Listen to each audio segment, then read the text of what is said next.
Auto loan rates as low as 4.74% APR. Here's Cameron Elliott. Well, I-15 is looking great right now. We still do have one of those disabled vehicles at Point of the Mountain on the right shoulder, but it shouldn't be causing too many delays for you at the moment.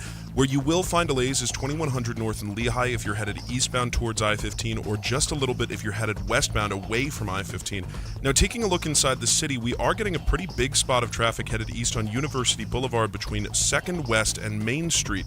There might be a crash there, so you might want to take one of the surface streets around that. Otherwise, it's going to look good to close out your morning commute, and it should be about 45 to 50 minutes if you're getting from Provo to downtown right now. Cormac? Southbound I-15 really eased up through Clearfield, so it's clear through Weber and Davis counties, and just gets a little bit slow as you come into Salt Lake County near Warm Springs Road. Eastbound I-80, though, still very slow between Kimball Junction and US 40.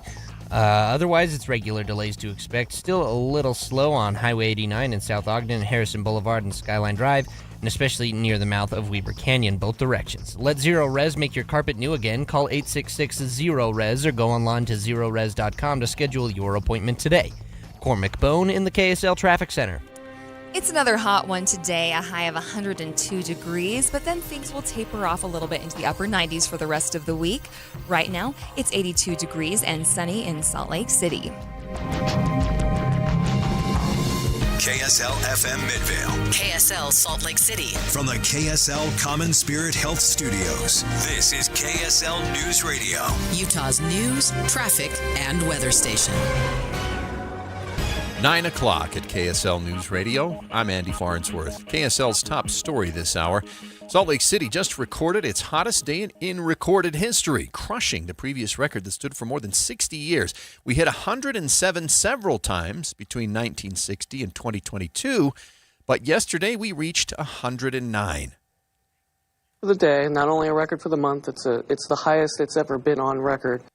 National Weather Service senior meteorologist Monica Trapphagen says it's also very likely we hit records in other areas of northern Utah, with highs in Provo, Ogden, and Logan reaching 105. Highs today are expected to reach 102. Sources say the president is expected to reduce the size of two of Utah's national monuments again today.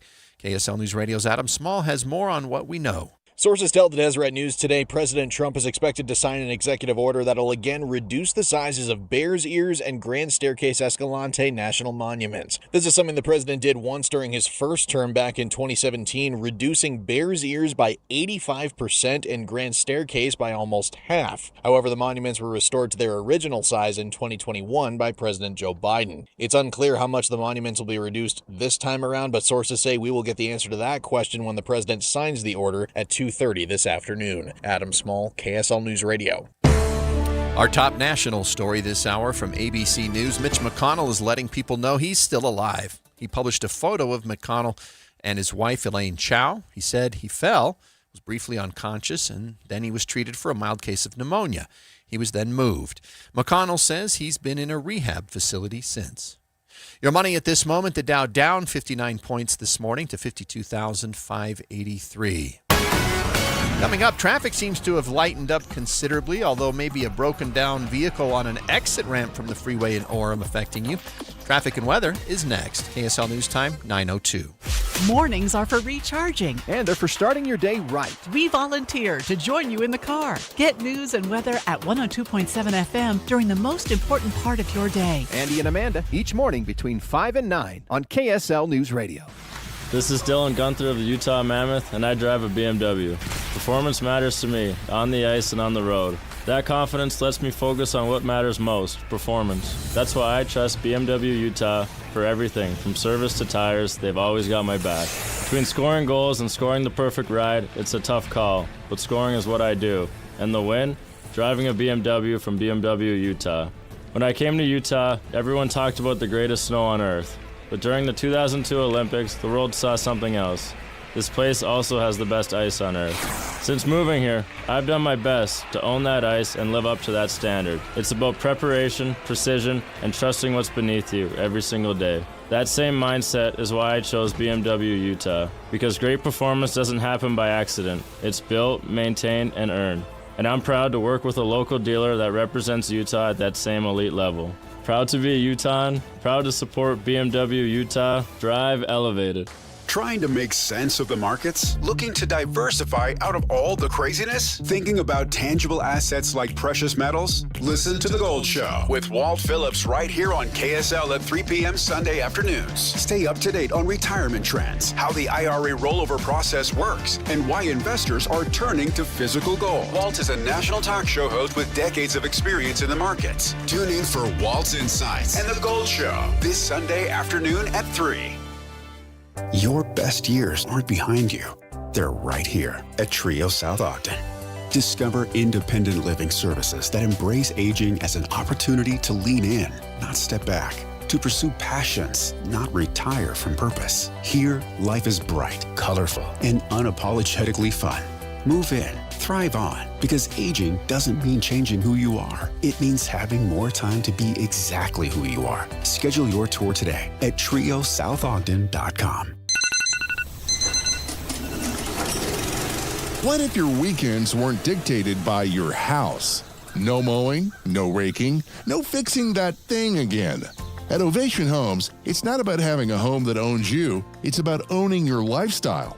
Imagine no yard work, more time to do what you want, when you want, and how you want. With modern conveniences your way. Visit Davis County's best. Ovation Homes, Seboia Farms, and West Layton off Gentile. Homes are selling fast. Tour Ovation Seboia Farms' beautiful design and amenities customized just for you.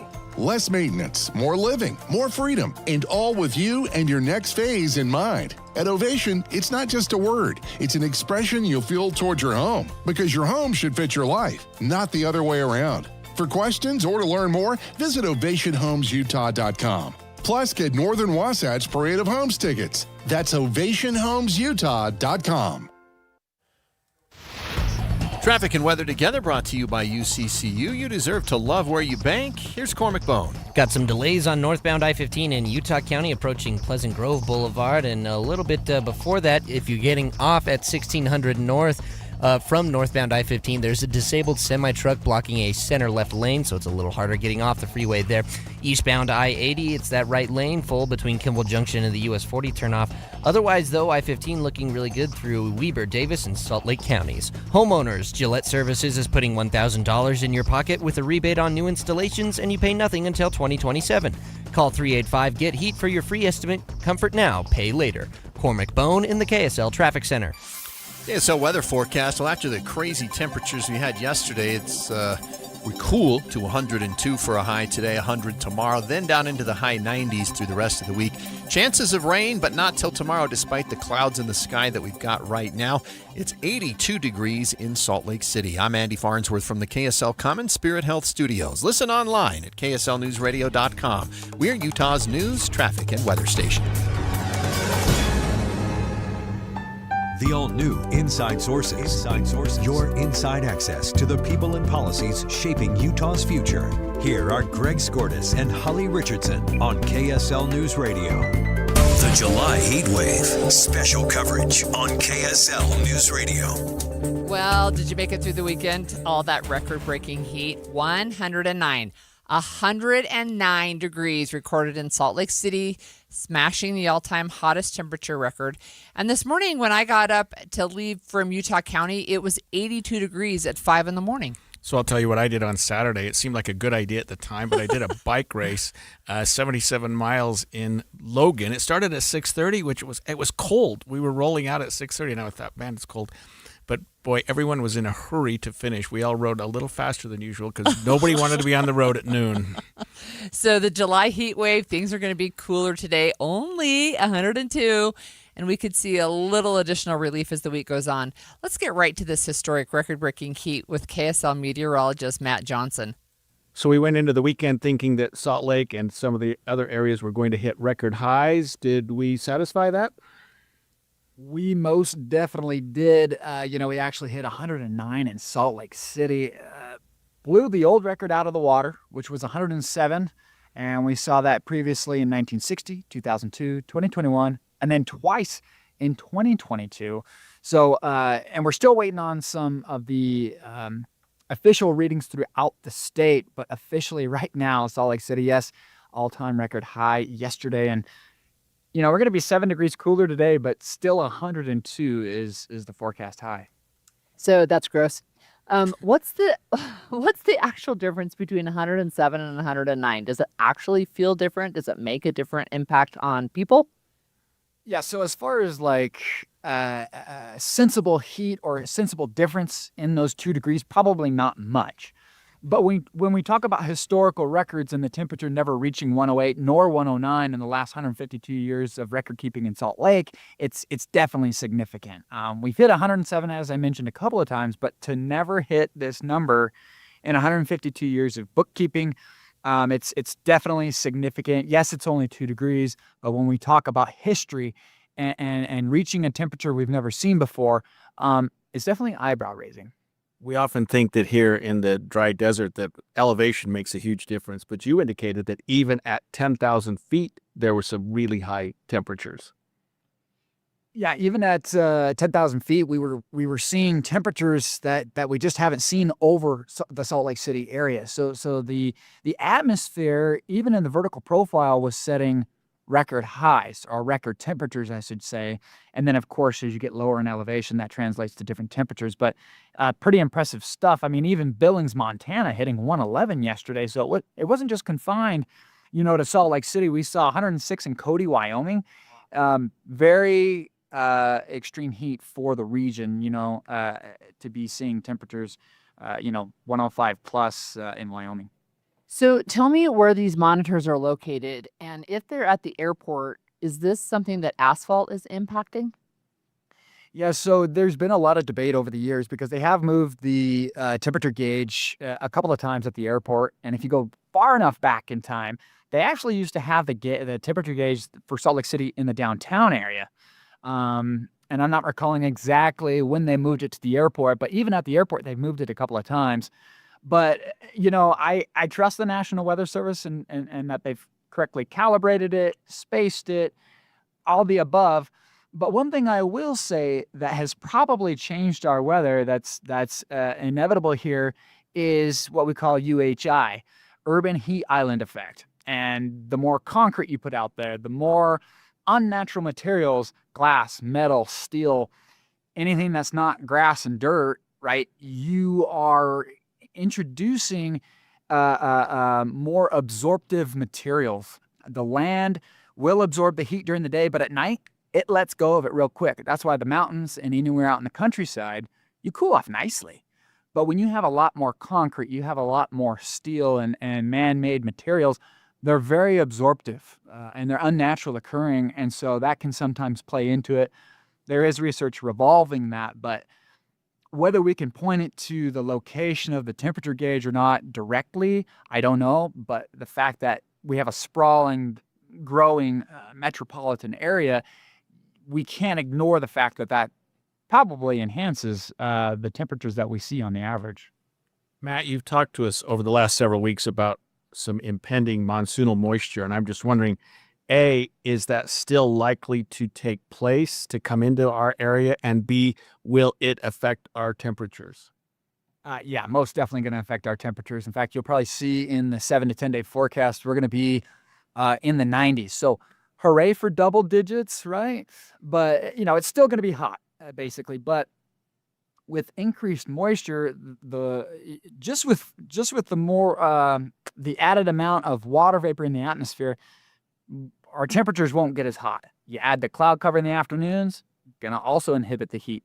But we're also looking at pop-up thunderstorms in the mountaintops almost every afternoon as we head through the next several days, especially in central and southern Utah where we desperately need it. But I am calling for thunderstorms to pop up in the northern half of the state as well. Classic monsoon thunderstorm, you get them to pop in the mountains because that's where your extra lift is every single day. And then they'll try to drift off into adjacent valleys.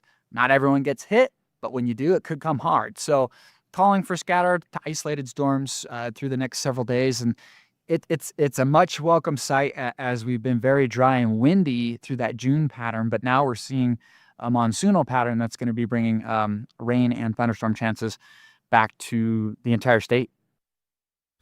All right. Well, that was very helpful, Matt. And, it's frightening to think, Holly, that we are setting records in the second week of July, and he indicated Missoula, Montana gets to 111. I mean, that's got to be dangerous for the animals, for all kinds of things. That's got to be awful, right? So I saw some things yesterday. It was so interesting. There were planes that had to be diverted from the Salt Lake City airport until it cooled down to 106. I didn't know that was a thing, but I saw people confirming it online.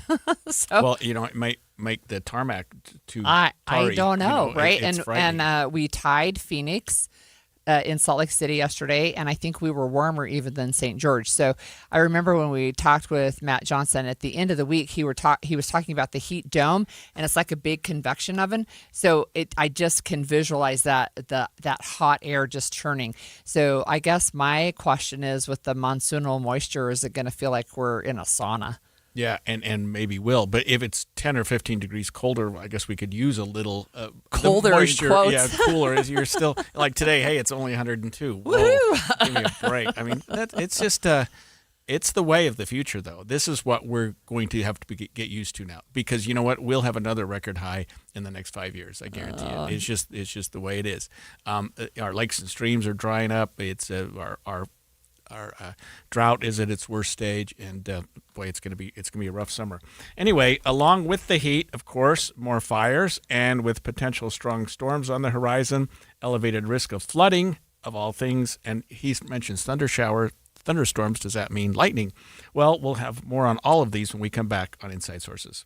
Amanda, every business needs IT help, and sometimes you've got that guy who already works for your company who knows how to do this stuff, but sometimes you don't, or the guy who knows the IT stuff, that's not his actual job. Right. So Les Olson IT they can be your 24/7 help desk. They can support your existing help desk. They can do advanced cybersecurity protection. Maybe just come and take a look. Are you subject to phishing or ransomware or other things? What are the cyber threats you're facing? And you've got to make sure that your data is secure, so both cloud and data backup solutions, they can help you with that.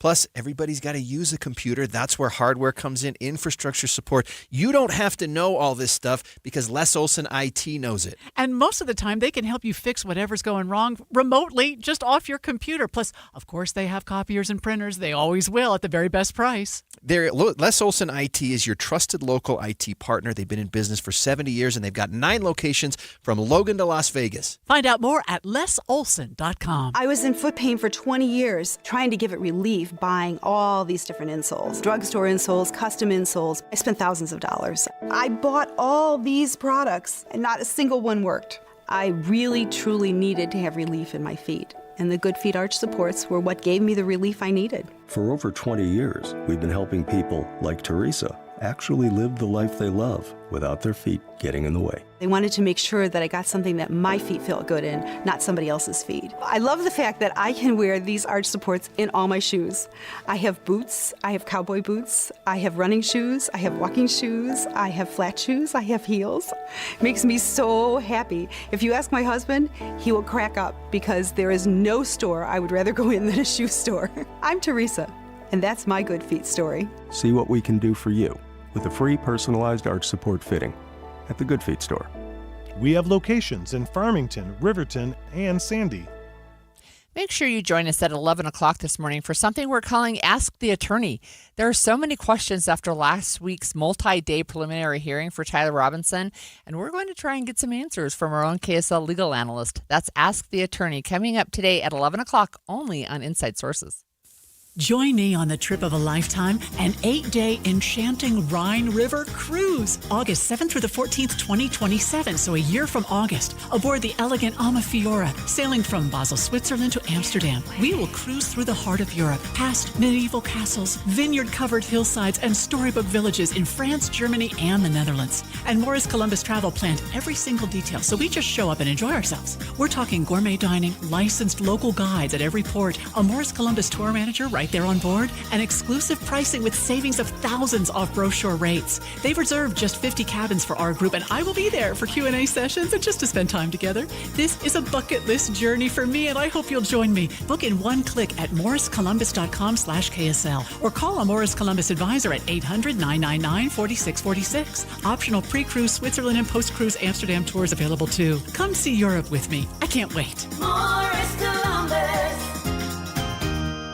Onyx, I keep having stomach issues. Please make me a doctor's appointment. Okay, are you suffering from diarrhea, bloating, gas, or oily stools? If so, you may want to ask your doctor if it could actually be a problem with your pancreas, called exocrine pancreatic insufficiency, or EPI. My pancreas? How is EPI treated? A prescription medicine like Creon, pancrelipase, is used to treat people who can't digest food normally because their pancreas doesn't make enough enzymes. Creon is the #1 prescribed treatment for EPI. Creon may increase your chance of fibrosing colonopathy, a rare bowel disorder. Tell your doctor if you have a history of intestinal blockage or scarring or thickening of your bowel wall, if you are allergic to pork, or if you have gout, kidney problems, or worsening of painful swollen joints. Call your doctor if you have any unusual or severe gastrointestinal symptoms or allergic reactions. Take Creon as directed by your doctor and always with food. Do not chew capsules, as this may cause mouth irritation. Other side effects may include blood sugar changes, gas, dizziness, sore throat, and cough. These are not all the side effects of Creon. You can learn more at 1-800-633-9110. Before your appointment, visit creoninfo.com. That's CREON info.com. There's danger out there.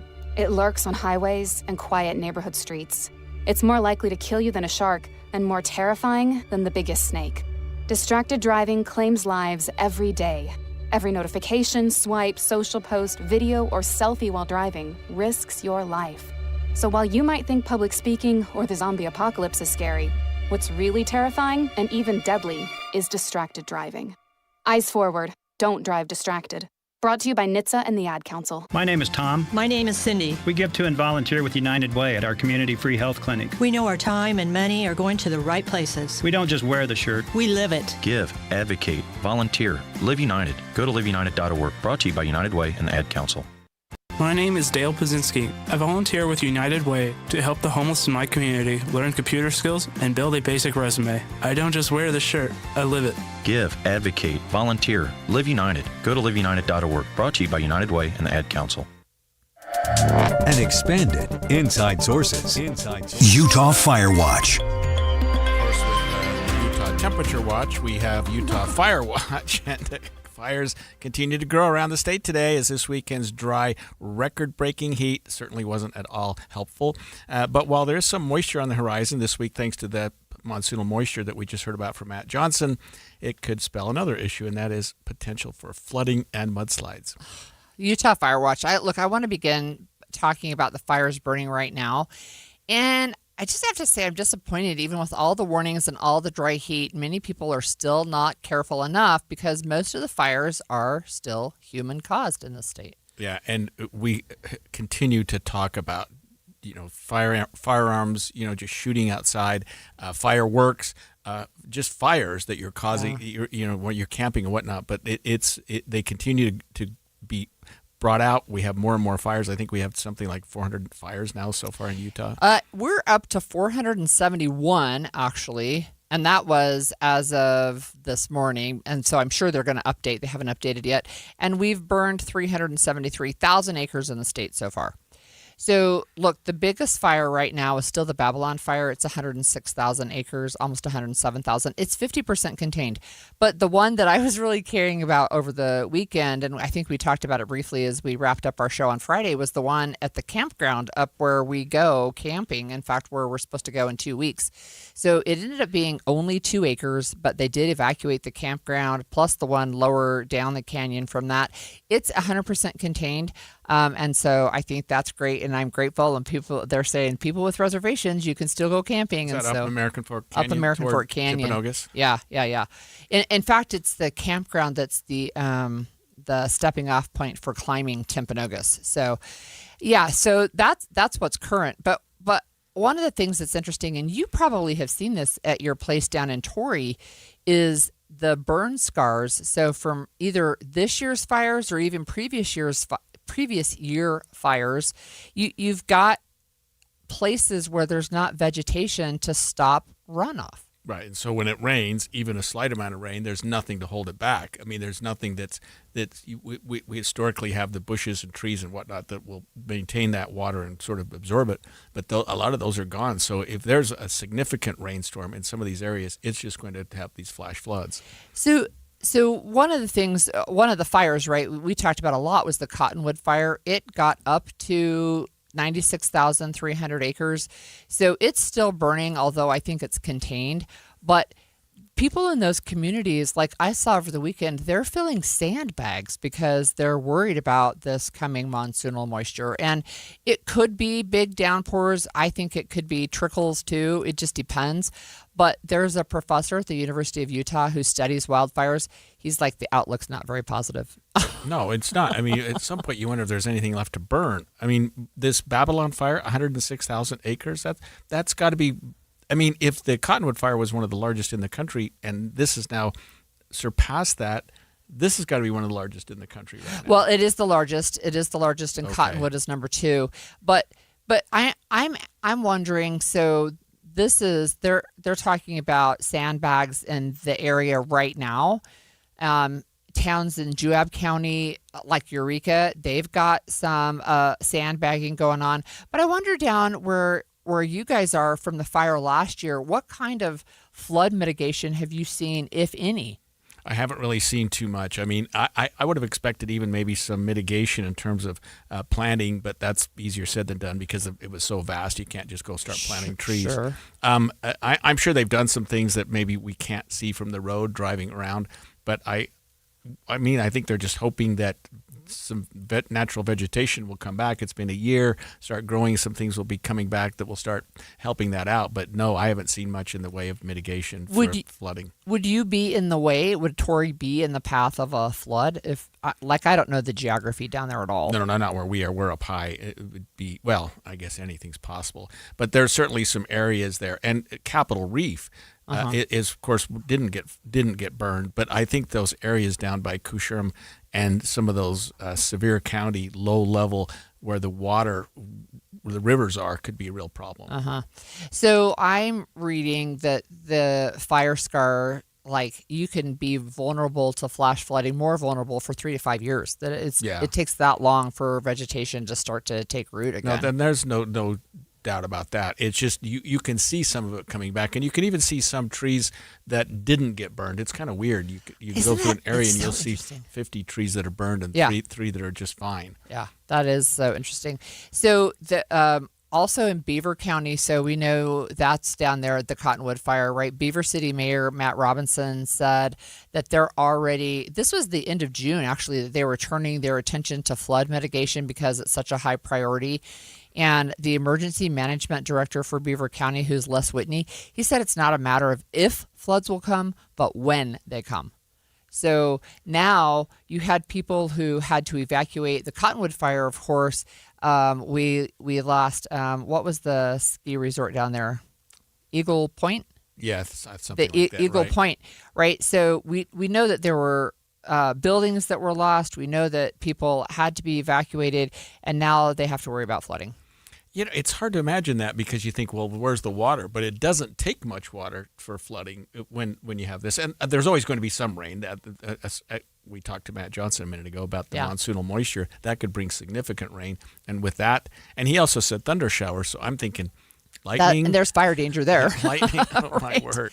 Yeah, so if you have a shower, a thunder shower that dumps a lot of water in a short period of time, and we've seen that before, that's where I could see really the real danger of flash flooding.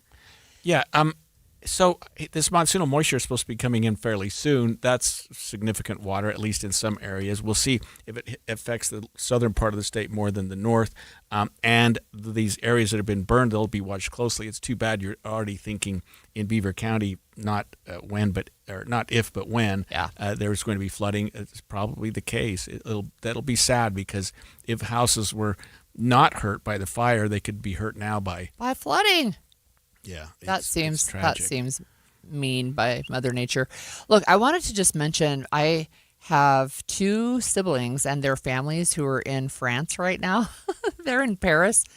There are wildfires and extreme heat in Paris right now. Well, Europe's getting pounded. They by are pounded. The high heat. I mean, it's they had surprising. a heat dome there that caused what they believe is 10,000 excess deaths from heat across Europe the end of June. And so it's still really, really hot. In fact, my siblings posted some pictures and they look like they're melting, right? Just because it's so hot. You know, I told you we did that bike ride up in Cache County and we finished, of course, by about 11. But at noon, people are in the parking lot there having lunch and whatever. And it got to be where you couldn't walk on the asphalt. It got so hot, and we're all wearing, our cycling clothes, look like a bunch of dweebs. But it's just like, it was so hot, I couldn't get in my car fast enough to get out of there. Wow. And dehydration was a huge problem. I bet some people got sick.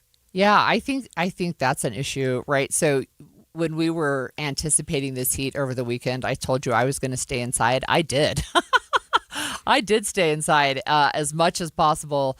I had to go out a little bit yesterday, but it was like, I just want to be inside and in the basement because it's cool down there. I have a kayak, and I got out on the water yesterday morning really early. It was cold, but man, it was nice because I just had, every time I'd get at least a bit warm, I just dipped my feet in the water, that Pine View Reservoir. It was just nice to be out there in the water and just playing around. Yeah, that's right. So anyway, Utah, stay safe out there because, gosh, you got to watch for fires. You got to watch for floods. You got to watch for lightning. And the heat wave is not over. Coming down to 102, maybe into the 90s this week. That's actually still probably average or slightly above average. So it's not like we're having this cooling trend. We're just having a trend that is cooler than what we've been experiencing. And maybe the record heat is not going to continue. But 109 in Salt Lake, which is an all-time record? Yes, all-time record 152 years of measuring.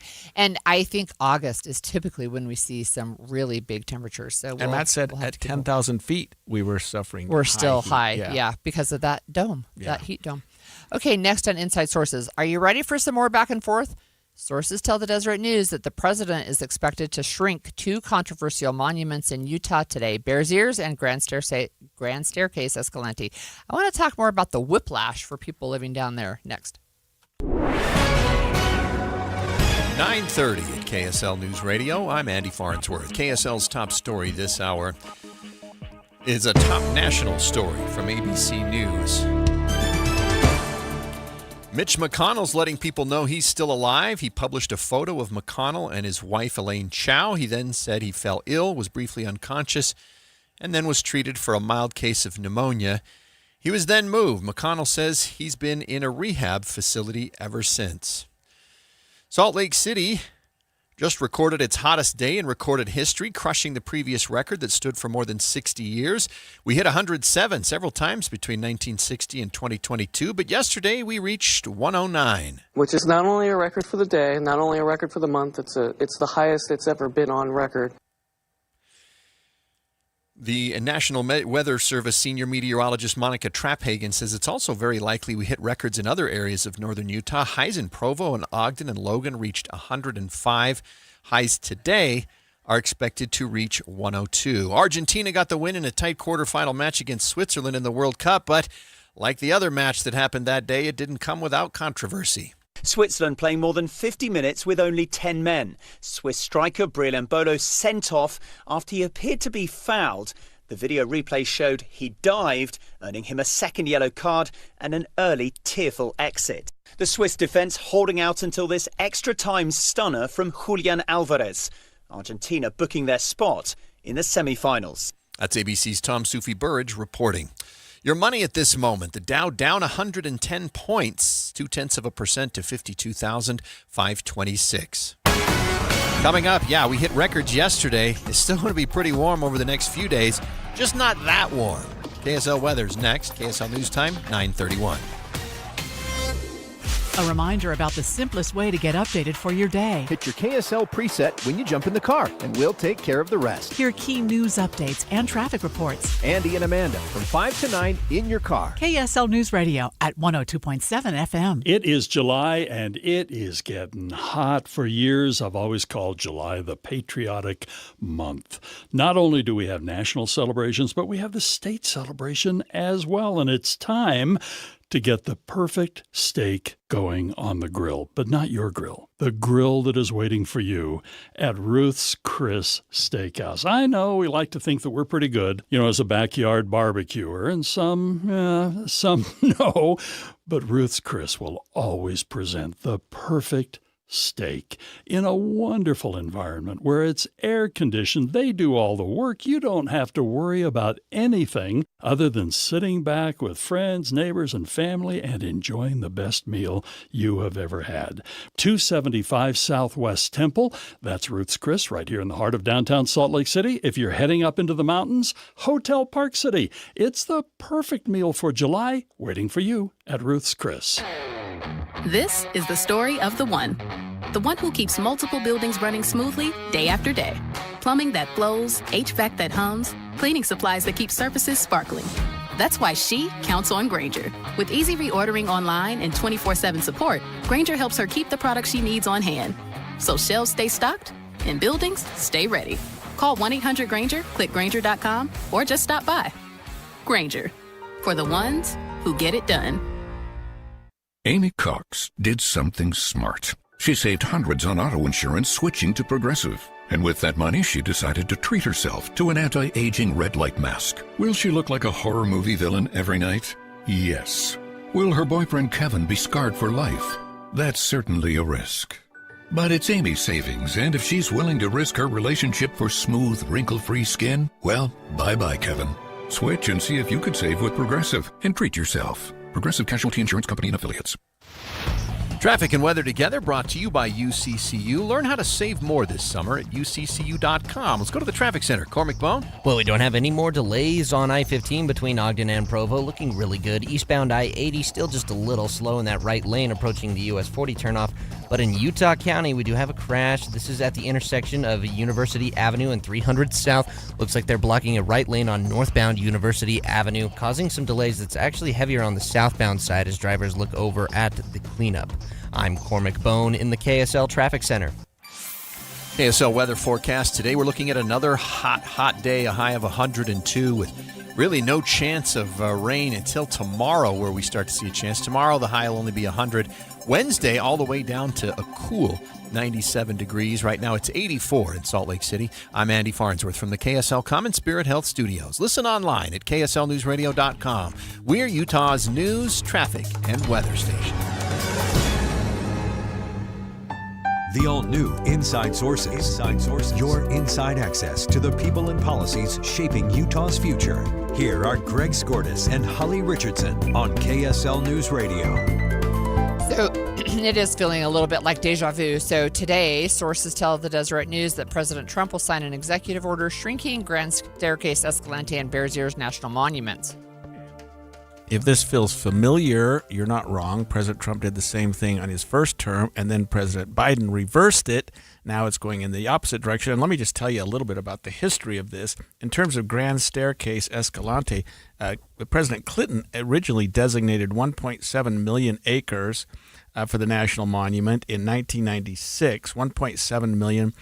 Trump shrunk it by 47% to about 1 million, and then Biden restored it to the original 1.7. With respect to Bears Ears, that came along, 20 years later. In 2016, Obama designated 1.35 million acres as the Bears Ears National Monument. In 2017, Trump shrunk that one again, but by a lot, by 85%, into two smaller units that totaled only 201,000 acres, so that shrunk quite a bit. Then in 2021, Biden not only restored it, but actually added a little bit, so it's now up to 1.36 million acres. So far, right now, the current designation between Bears Ears and Grand Staircase, if my math is right, is about 3 million acres, so we'll see what Trump does to that. So what's interesting to me, I mean, I guess there's a lot of things, but I think the whiplash is really unfair to the people who live in that area for sure.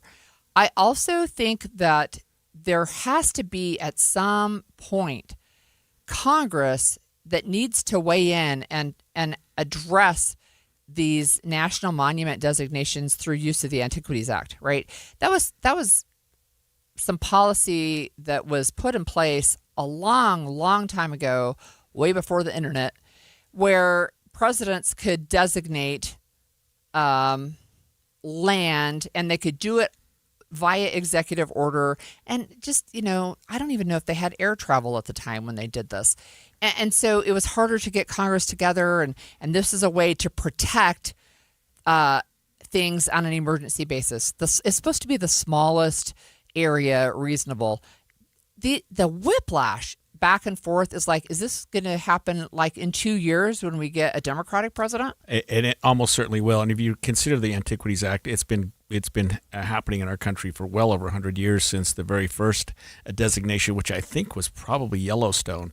But anyway, presidents have been doing that. Often on their kind of way out the door, they'll indicate a specific area and preserve it that way. And what it does once a monument is designated is the reason why we talk about it is it limits things that can be done on the area. For example, oil and gas drilling, mining, even some recreation is limited. And so the people often think, wait a minute, this is public land. The public should be able to go out here and tear it up. I mean, not in any bad way, but get the motorcycles and get the four-wheelers and that type of thing out. And the monuments limit that to some extent. I mean, I ride mountain bikes, and so even some of those areas don't allow mountain bikes. You're thinking, well, wow, that doesn't hurt it too badly, but everything hurts, and I can understand why they have some of these things. On the other hand, it is public land, and it's been these are pretty big designations that Biden and Clinton designated. I mean, 1.3, 1.7 million acres, and Obama and Clinton, and then Biden reinstated the one.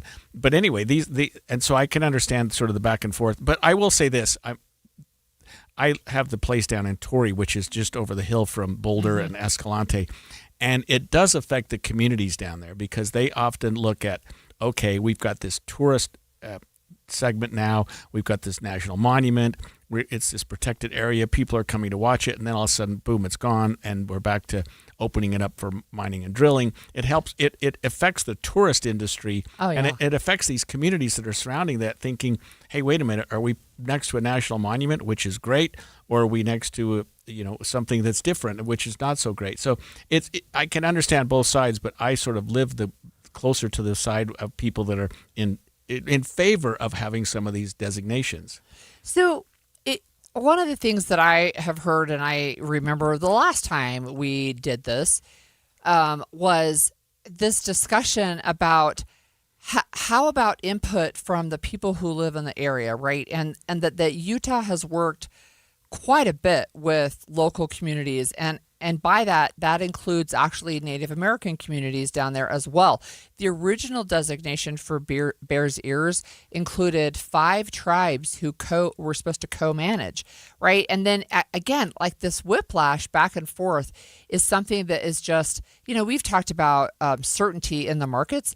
This is something where they're not certain. If you're a community down there, are you going to be based on tourism, or now is it going to be mining? Or is it going to be something else, right? This is, again, it's something where it's like this was passed, the Antiquities Act was passed in 1906. It's been used by presidents of both parties numerous times, but this back and forth has just, I think it's not helpful at all. And I think of this in the respect of being a parent and a grandparent and think, okay, we do need to set aside some of our public land for the future generations and preserve them so that we're not scarring them with certain things. On the other hand, I have a history as a mining engineer, and I understand the importance of that too. So it has me torn a little bit.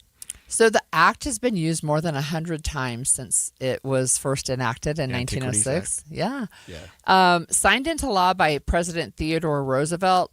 And the act resulted from concerns about protecting mostly prehistoric Native American ruins and artifacts termed antiquities, right, on federal land. And so back in the day, and I think it still happens today, but you had people who were going onto those lands and then they were stealing artifacts.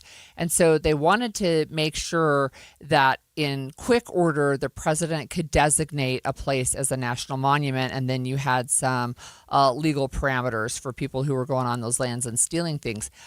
I really think that the Antiquities Act has run its course. And if not needing to be completely overturned, at least the Antiquities Act should probably be significantly restricted, because I can't imagine a scenario where the president needs to make an emergency declaration about a new national monument. Yeah, I think that's more likely it's some presidents trying to appease their base, and cleaning up some land, making sure it's not going to be taken advantage of, and other presidents thinking, well, we need to help the economy, we need to get mining and whatnot open. I would say this: I appreciate Grand Staircase and I appreciate Bears Ears, and I hope that they don't get shrunk by too much. But Clinton designating $1.7 million in million acres, Obama 1.35. Those were significant swaths of land. Yeah, and maybe both presidents would have been better served by reducing those numbers consistent with the parameters of the Antiquities Act to what's necessary, and maybe had that occurred. And I'm not saying I'm critical of that, because for me, I designate half the state as monument, but I'm not king. But I mean, I do think you need to set those aside, and we should have been a little more circumspect in what those two presidents did. We wouldn't be having this conversation. So there were 3 presidents who have not enlarged or dedicated new national monuments. Do you want to guess who? No. Richard Nixon. Yep. Yeah. Okay. Ronald Reagan and George H.W. Bush. Yeah, okay. So everybody else has either chosen to enlarge or dedicate new national monuments. I think it'll be interesting, and I'm going to add this caveat for this afternoon. So I think so certainly there are sources saying this is going to happen.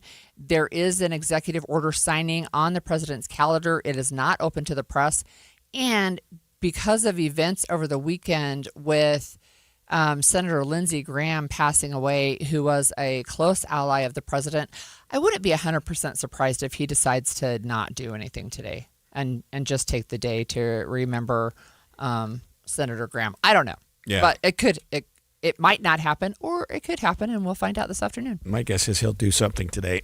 We'll stay tuned for that and maybe talk about it tomorrow. But after the break, what we're going to talk about is land, but a different shift. And we're going to talk about land as it relates to data centers. The Wall Street Journal now reports that data centers have a new apparent foe, and that is farmers. More on that new group coming out against these massive facilities after the break. Are you a local business tired of juggling deliveries, managing drivers, or sending valuable employees across town? There's a better way. Pigeon Ship. For more than 10 years, Pigeon Ship has provided fast, reliable, same-day and next-day delivery services for businesses throughout Utah. Whether you need a few deliveries a day or hundreds, Pigeon Ship has the network, technology, and experience to get it done on time. Auto parts, plumbing supplies, electrical components, pharmacy deliveries, and more. Utah's most successful businesses trust Pigeon Ship to keep their operations moving.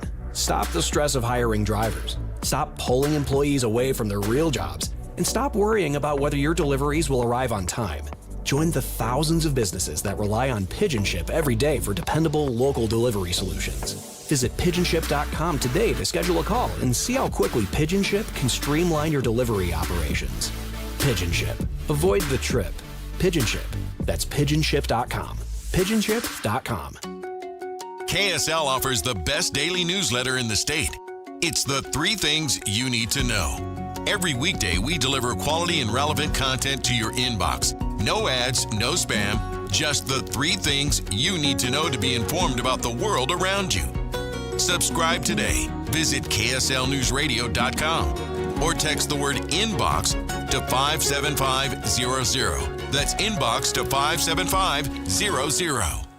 Murphy's Law says that if your air conditioner is going to break down this summer, it's going to be when you least expect it and at the worst possible time. And for a lot of homeowners, the fear isn't just the breakdown. It's worrying about what happens next. Is this going to cost a fortune? Am I going to be pressured into replacing it? Can somebody just help me figure out what's wrong? At Any Hour Services, that's exactly what we're here for. Maybe your system just needs maintenance to help prevent breakdowns before they happen. Maybe a part failed, and a simple repair gets you back up and running quickly. Or maybe your system's getting older, repairs are adding up, and you think replacing it makes more sense. Whatever the situation, we'll walk you through your options, answer your questions, and make sure you have the information you need to make the decision that's right for your home and your budget. Maintenance, repair, or replacement, you choose what's right for you. That's how Any Hour Services works. Options, not pressure. Call Any Hour Services next time you need help with your air conditioner. Google Any Hour Services or schedule online at anyhourservices.com. No one helps more homeowners than Any Hour Services. With Progressive's Name Your Price tool, you can choose the best coverage option for you. Because you know you. Like, you know you can't cook. You're not one of those people who say that they can, but when people come over for dinner, they find out the hard way, you can't. You can't even microwave popcorn, and that's literally just one button. Plus, measuring and patience are huge parts of cooking, and that's just not you. Only you know you. So get coverage options within your budget with Progressive's Name Your Price tool. Progressive Casualty Insurance Company and Affiliates. Price and coverage match limited by state law. When you see this in your kitchen, The stainless steel fridge is covered in fingerprints. you hear this. Leslie, people are going to think you were raised in a barn or by wolves or raised in a barn by wolves. Fortunately, Wyman Stainless Steel 3-in-1 cleans, shines, and protects to give you the best shine. A spray and a wipe will have your fridge shining like a mirror. Wow, my fridge looks brand new. Your fridge looks amazing, Leslie. Sorry, I was being a little dramatic earlier. Your kitchen says a lot about you. Let it brag with Wyman. All in together now, we can make it better. Can we do it? We rope it up. Cause we know how to jump. Moving and eating better every day can help make you and your kids healthier. Search We Can online to find out more. A message from the Ad Council, HHS, and NIH's We Can program. 911, tell me exactly what happened. My son and his wife and their 2 children haven't responded. Susan Powell disappeared on a snowy morning in 2009. I said, Josh, where are you? You need to get home. And her husband will never be held accountable. Your wife is missing, Josh. Yeah, but And you want to think about it for a couple of days? I'd had this overwhelming feeling that he had done something to her already. I'm Dave Cawley, host of the podcast Cold. Then he starts making phone calls to Susan's phone. Hello, Susan. We are on our way back. It's the deepest of deep dives into this tragic tale of abuse. Where was Josh when Susan disappeared? I don't know. Of one mother's desperate attempt to escape. This is me, covering all my bases. Help prevent it from happening again. Our focus has and continues to be finding Susan. Listen and learn by following Cold wherever you get your podcasts. Inside Sources. As we've been talking over the last several months about people growing concerned about these data centers, here's a couple of new foes you might not expect. Farms and zoos are concerned about data centers in their backyards. So it's really interesting. The Wall Street Journal had a really interesting article that caught my eye over the weekend on how growers, farmers, and ranchers say too much farmland is being used for AI data centers, and the amount of water being directed to these facilities is going to cause some real issues for their livelihoods. Yeah, it maybe it's something we should have expected, but a new foe being farmers because A, it's taking their land, B, it's taking their water, a group that we hadn't considered. You know, we're looking internally here in Utah, Millard County, Box Elder County, not necessarily farmland, but ranch land, grazing land. Mm-hmm. Maybe we don't think of it as that, in terms of not being able to use it as significant. But you take 40,000 acres in one hand or 10,000, whatever it ends up being, and take that out of the public use, it's going to make a difference. So I'm looking at this Wall Street Journal article, and it starts with a story about a Montana rancher, and he started to really try to figure out who bought 6,000 acres of cattle grazing land, and he had to really do some detective work. So it sounds actually pretty familiar. He looked at job postings. He talked with other ranchers. He is pretty sure the land is going to be turned into a big data center moving into Montana. And his concern is water because it's really dry there too. And cattlemen in the West, of course, they've seen their cattle herds shrink in response to droughts. And now the local water supply is going to, he believes, have to go to the new data center projects. And he is a 4th-generation rancher. He's going to town hall meetings and sounding the alarm, trying to rally other ranchers. It does seem like there's a real need for these data centers. Let's face it, they have to be built. We have to have them. But it seems like the problem is where we're building them. Mm-hmm. Do we need to build them near lakes, near oceans, near areas where there's water? Because they don't really need drinking water. Or in Virginia, where you put 250 in one county. Or you have them all in one county. But in the West is great because we have all this open land and you can build these things with 10,000 acres, whatever. But if there's no water, what are we doing? And if you're taking up grazing land or important land, farmland or grazing land, let's rethink this. Yeah. So the article continues, and there's a photo of a guy in Michigan. So Michigan, not Montana, not a desert. And his protest sign is family farms, not data farms. And in Illinois, there are people who are protesting, right? And they're really, look, we know that farmers in America have really struggled and continue to struggle. But now they're saying, hey, look, this is just a huge issue for our livelihoods too. And it just begs the question. If we turn farmland into data centers, what are we going to eat? Right. No, I understand completely, and we've got to answer that question. And you also have to ask this. Data centers. Is there going to come a point, just for me as a former engineer, where they're obsolete, where we're going to have more technology and things set up to where we don't need these data centers, or where we can have the same amount of data that's gathered and put in a center on a much, much smaller scale. We've already done that several times over the last few decades. Is it going to happen again? Or can we put them out in the ocean? Or can we have a data center satellite? That's really interesting. I don't know. We have a texter who said maybe we could put it in Alaska where it's colder to begin with, right? There's a lot of wide open space up there. We know that. Yeah. I guess maybe access is one thing, but yeah, who knows? I don't know enough about data centers. I don't know what they do. I know they store data, and we have different things for different groups. Why you need 250 in one county? Do they each serve a different industry? So we know with that information coming out of Virginia. Virginia has about 750 total, 250 in one county, but 70% of the world's internet traffic goes through those data centers in Virginia. But to your point about technology, will things change? Yeah, absolutely. Right? Absolutely. So the big mainframe computers, we've talked about that. They used to take up an entire room, and they would cost $1 million a month in rental fees. And now we have significantly more capability in our cell phones. So one of the things that I also thought was interesting is in Nashville, there's a data center that's being proposed just yards away from the Nashville Zoo. And I think I told you, but when I went to the Stadium of Fire, and we had Brad Paisley there as the top name entertainer, his social media content started popping up on some of mine, and he is actively protesting this data center in Nashville, saying, he's trying to rally the troops there in Nashville, saying putting a data center there is going to be awful. It's literally yards away from the zoo. So officials at the zoo say, look, this is going to disrupt the breeding habitat for... Is it the noise? I think it's partly everything, right? So it's going to... we heard about the noise in Virginia. Yeah. So the president and CEO of the Nashville Zoo told News Nation that the problem is their constant emission of tone noise called infrasound, which animals pick up through vibrations. I had no idea. But, of course, if an animal is subject to some sort of stressor, they're not going to react. But we are too, right? So as human beings. So we talked about this when we talked about the data centers in Virginia. We talked about the noise, and local elected officials there said, well, the noise is below the decibel level that's allowed. It's not just that. Sound has frequency, right? So we can feel it even if we can't hear it. And you can even hear that. But what they're saying is this noise, these leopards are really sensitive.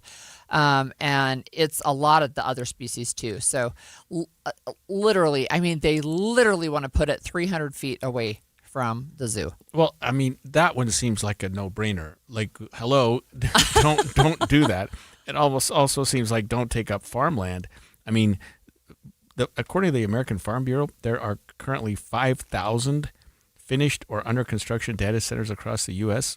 5,000. Yeah. That takes up a lot of farmland. And you can't build it close to a zoo. That makes so much sense. What are you thinking? Sense? I think part of the issue and what I'm seeing in this Wall Street Journal article, in fact, they have 3 articles on data centers just on their homepage today. If you look down, one of them asks the questions, well, if data centers were more visually appealing on the outside, would that make the neighbors happier? And then one of them says, and I'm paraphrasing, here's who's making bank on data centers, and it's the people who are selling their land and, around that area. Right, because it's worth a lot more as a data center than it is grazing land if you have a big swath. It can be, and that's what we saw, right? And that's what we see. That's what we saw with the Box Elder one, and that's what we saw down in Gunnison, around Gunnison, that they approached farmers quietly because they're private property owners. They didn't advertise. Delta. They area, got all this. Right. Yeah, they got all this land, and then they said, "Ta-da! We Yeah. have all this land, and Guess now we're what? going to make We're it." building this. Yeah. Yep. Yeah. Yep. Well, they're here to stay. I mean, data centers are certainly a big part of our future, and I don't know. There's just got to be some other way to figure out what to do with them. I mean, put them out in the ocean. Do whatever. I don't know. I mean, people say that. I don't know that that's a serious contender, right? So the mayor is pushing back. The Nashville mayor is pushing back on the zoo one. The farmers are pushing back on a variety across the country. So it's really interesting. So the data center company has responded to the Nashville complaints by saying that's a statement. They disputed it. The company said they're willing to reduce noise and scale down the process, but the mayor responded, the data center issued a statement full of inaccurate, wishful thinking, divorced from reality. So it's like, okay, well, what if we do this? No. What if we do this? No. We've had this show going, you and I, for just over a year. We didn't talk about data centers I when know. we started the show. Now we talk about them every week. All the time. Artificial intelligence, of course, had a lot to do with that. But, I mean, data was around and data centers were around before we had AI. They've been around for forever. But it just seems like now it's a big part of our conversation. It really is. And look, so when in the next hour of Inside Sources, we're going to shift to a little bit more national news. But the Trump administration says the U.S. Navy will block the Strait of Hormuz again. And also, we want to talk about how much information do lawmakers owe their constituents. If they disappear for weeks at a time, should voters know what's going on sooner rather than later? Stay with us for much more.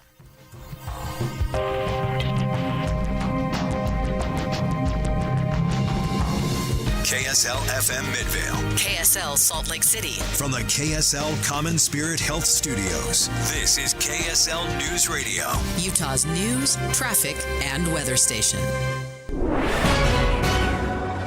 10 o'clock at KSL News Radio. I'm Andy Farnsworth. KSL's top story this hour. Our top national story, South Carolina Senator Lindsey Graham is being remembered on Capitol Hill after his sudden death. His Capitol Hill colleagues remembering their friend. Even many Democrats, from former President Joe Biden to Delaware Senator Chris Coons, who dined with Graham on his 71st birthday. That's ABC's Jay O'Brien reporting. Utah lawmakers are expressing their sadness over the loss of Senator Graham. Senator Mike Lee posted on X saying his heart is heavy after hearing the news, and he loved serving with him. He added he will miss his infectious laugh, quick wit, and enthusiasm for life. President Donald Trump confirmed one of the last things Graham spoke to him about was Lee's SAVE Act. Lee even joined Fox News soon after to talk about it. One of the best ways we could honor Lindsey Graham's legacy would be to take this up and pass it this month. Senator John Curtis also took to X, saying Graham is leaving behind a legacy of devoted service, and he was among the strongest defenders of America and its values across the world. He added that Graham made him feel welcome as a new member of the Senate and went out of his way to treat Curtis like he had been there for years. Alexandria Bonilla, KSL News Radio. Zillow says the town of Alta here in Utah is the only town in the state where the average cost of starter homes is more than $1 million. Town manager Chris Cawley tells us the city's looking at how to make housing more accessible. There aren't many homes to begin with, and there's only about 380 full-time residents in that historic mining town. Your money at this moment, the Dow is down 149 points, almost 150 points to 52,484. Coming up, it's only going to be 102 degrees today. KSL weather's next. KSL News Time, 10:01. The sources where we get our news matters. When you listen to Utah's Morning News, we want you to feel the stories are important to you and trustworthy. This is Amanda Dixon. And I'm Andy Farnsworth. Join us weekday mornings on KSL News Radio. From the FIFA World Cup to competitive business environments, grand ambitions lead to game-changing achievements. At Bank of America, we're there to support businesses at every step. providing insights and expertise to help you gain an edge. He shoots, he scores! What would you like the power to do? Explore winning business solutions at BofA.com/gamechangers. Bank of America, official bank of the FIFA World Cup 2026. Hey, John, why so glum? I just got let go. The company's downsizing. This is the third time in the last 2 years.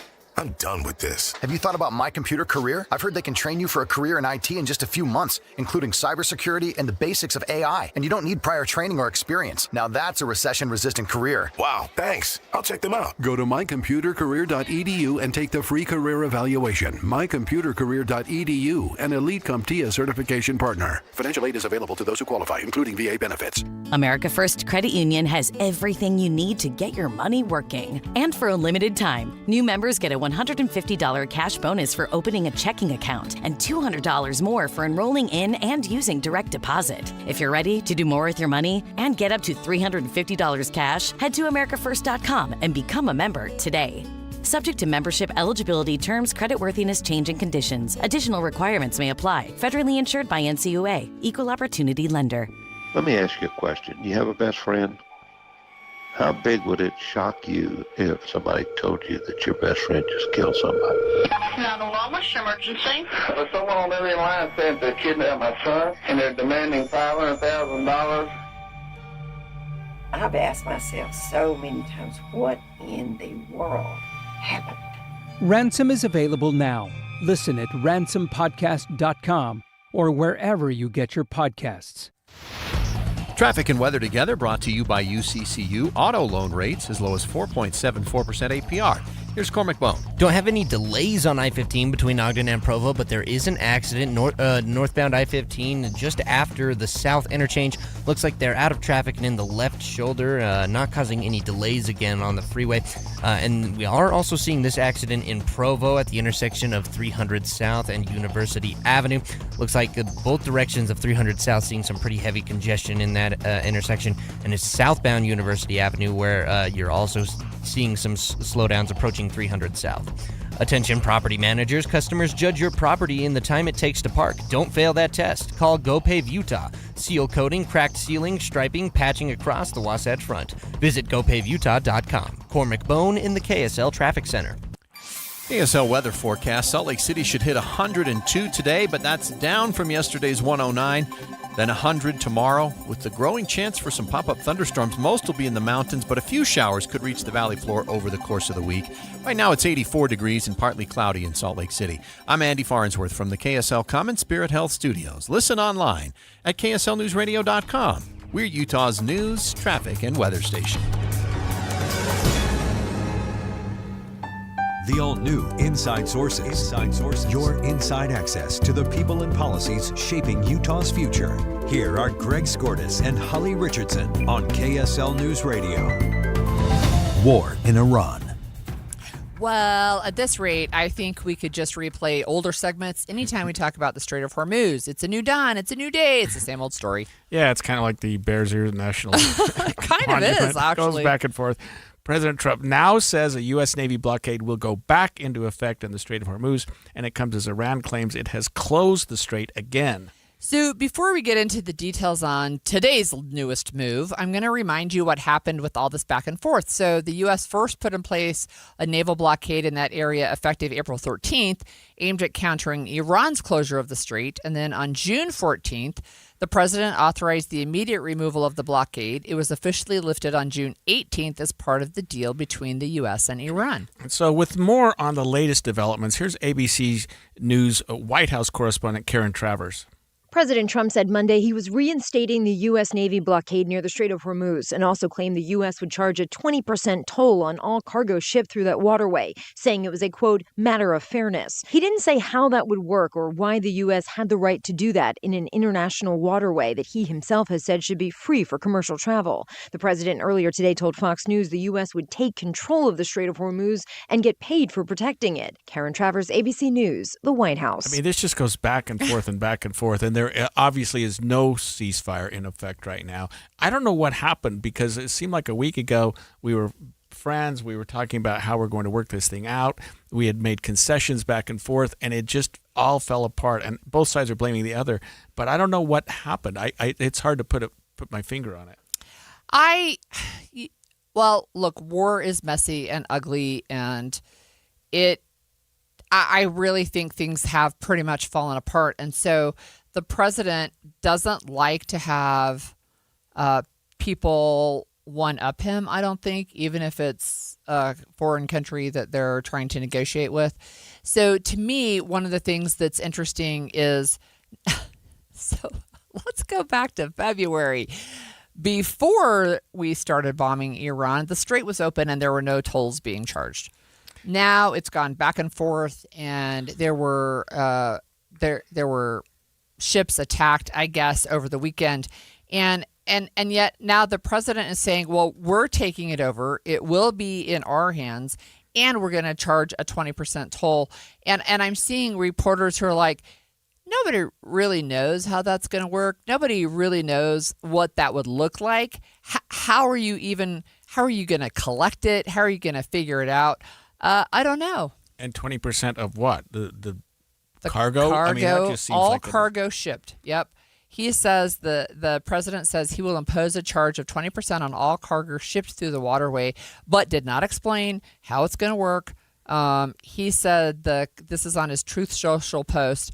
The U.S. will be known from this point forward as the guardian of the Hormuz Strait, but as such and as a matter of fairness will be reimbursed at the rate of 20% on all cargo shipped for any and all costs necessary to do the job of providing safety and security to this very volatile section of the world. This will begin immediately.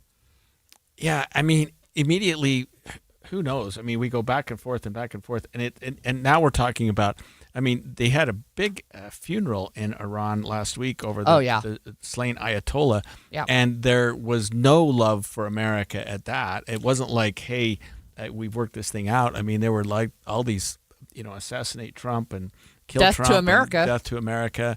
I mean, and then Trump calling out Iran, they're scum. He said all the kinds of things that really would not support any kind of working anything out I don't even know if there's negotiations going on right now, or if so, who's conducting them. So I wanted to tell you about a story I saw in the Associated Press too, and this is about a dead man switch. That's what they call it. So the president is suggesting that he has left standing orders for the U.S. military to destroy Iran, and this is a quote from him, at levels they've never seen before, if he were to be assassinated. So what he's saying is, if Iran actually does assassinate me, and that actually plays into another story we're going to talk about, but if they do, then I want the entire country to be destroyed. And he also is what that also means is that Vance is going to have to be the one who does this. Vance would become the president immediately, but you can't bind a future president. Right. I mean, it's just wishful thinking. I think it's more to scare Iran. If you say, look, if you do anything to me, you're all going to be blown up. Maybe they think, well, that maybe that's the last straw. They obviously, the Iranians would love to get a shot at our president. That's never going to happen. I mean, our security around him is much too strong. I mean, they wouldn't even let him fly in the Qatari.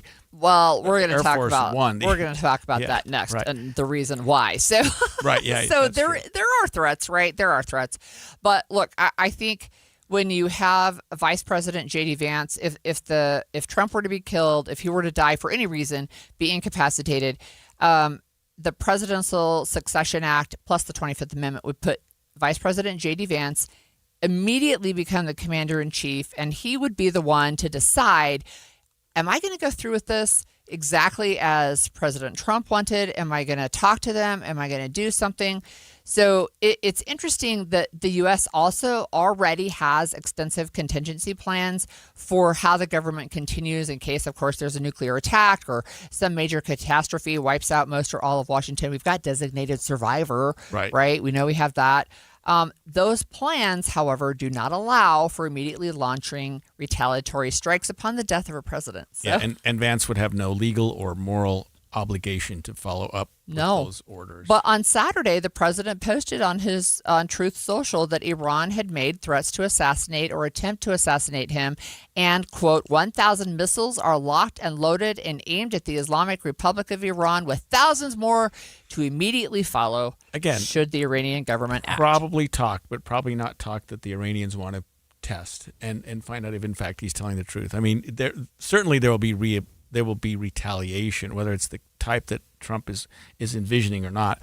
But I mean, I don't think there's any prayer of the Iranians getting anywhere near our president. There's just too much security. I mean, he just went to NATO. He flew to Turkey, and that would have been a prime way to attack him.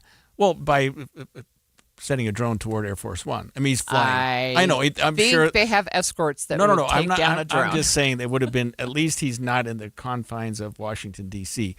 But yeah, no question that they would have stopped that. But I mean, it makes him a little more vulnerable than he is when he's sitting in the Oval Office. Maybe not. I mean, I don't know. I don't see it happening. Trump's going to be secure. I've watched movies, haven't you? You could have an asteroid hit DC and take it out. I don't know. That's not Iran, right? Look, it's interesting, and Iran is, like, after this funeral, as you mentioned, Iran is swearing that they will retaliate for killing their leader. There's a lot of messages coming and pictures coming out of Iran talking about killing not only President Trump but Netanyahu in Israel also. But the Iranian leader was killed some time ago at the I know outset. it took a really long time to do the funeral. That is true. Right, but in the interim, we had negotiations. We had a peace deal. We had a ceasefire. We had a number of things occurred. So if they were upset about the killing of the Ayatollah, they could have done something about it, or they could have said, we're not going to talk to you about anything at all.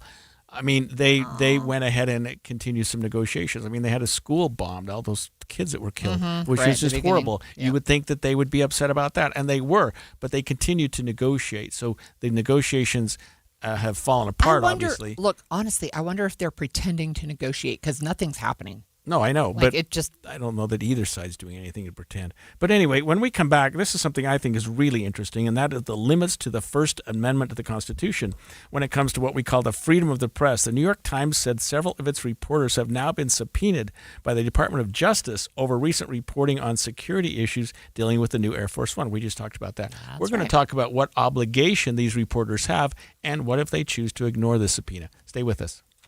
This is Nate Orchard from Advanced Window Products. When you live in Utah, your windows do a lot more than let the light in. They protect your home from freezing winters, blazing summers, and everything in between. That's why Advanced Window Products builds every window for your local climate. No middleman, no out-of-state delays, just factory direct quality, custom made for your home. Imagine a quieter home, a warmer home, a cooler home. Our high-efficiency vinyl windows are engineered to lower your energy bills and boost your comfort all year round. And installation is done by our own certified in-house crews, never subcontractors. That's why Utah homeowners give us 5-star reviews. Right now, take advantage of our anniversary sale. For a limited time, get $2,500 off when you buy 10 or more windows. Call 801-850-9100. That's 801-850-9100. For 40 years, Advanced Window Products has been the name Utah trusts for custom replacement windows and sliding glass doors. Advanced Window Products, built here, installed here, trusted here. Call 801-850-9100 for that $2,500 off, or visit us at advancedwindows.com to schedule your free in-home estimate. This is Colin Keary from the New Millennium Group. Have you ever had a question for your financial advisor only to find out that the next available appointment is months away? At New Millennium Group, we believe that financial advice should never be limited to once-a-year review meetings. Life happens every single day. Markets change, retirement questions come up, family situations evolve, and when they do, you deserve answers. That's why we pride ourselves at the New Millennium Group on being accessible when our clients need us most. Whether you're wondering about your investments or a major life decision, our team is here to help provide guidance. We're not interested in being the firm you hear from once a year. We want to be your trusted resource throughout your entire retirement journey. If you're looking for a financial team that values relationships, communication, and responsiveness, we'd love to meet you. Give us a call today at 888-999-6370. That's 888-999-6370, or visit us at utahsfinancialplanner.com. Hey, I'm not one to say I told you so, but do you remember last year when I told you that Pure Talk was hands down the best wireless company that I'd ever used? Well, some of you were skeptical, but Consumer Reports just asked 120,000 people to rate every wireless company in America, including the big boys. Well, guess which company was the only company to get 5 stars in every category? Yeah, Pure Talk.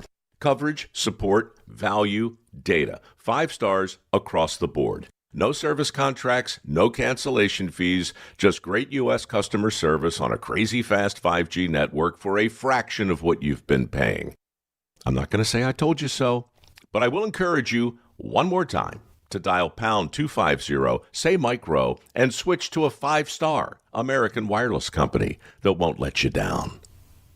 Pure Talk. Usually when something sounds way too good to be true, it is. Imagine someone saying you can cut your mobile bill in half. Sounds like a fantasy, but with Xfinity Mobile, it's the real deal. Because when you have Xfinity Internet, you can cut your mobile bill in half, plus try Xfinity Mobile free for a year. No commitment. That's a lot of streaming, sharing, scrolling, whatever else you can do with your phone, all for half the price and none of the commitment. That means you'll save big over Verizon, AT&T, and T-Mobile. Wild. Now all you have to do is think about how you'll spend all that extra money. Call 1-800-XFINITY, go to xfinitymobile.com, or visit your local Xfinity store to switch today. Xfinity. Imagine that. Restrictions apply. Savings compare one line of Xfinity Mobile Select to comparable plans from T-Mobile, Verizon, and AT&T as of 3/24/26. Taxes, fees extra. $30 monthly discount limited to new mobile customers only after 12 months. Regular rates apply. Go to xfinitymobile.com. Any Hour Services can make sure your AC keeps you cool this summer, whether you need a tune-up, repair, or just a second opinion about replacing it.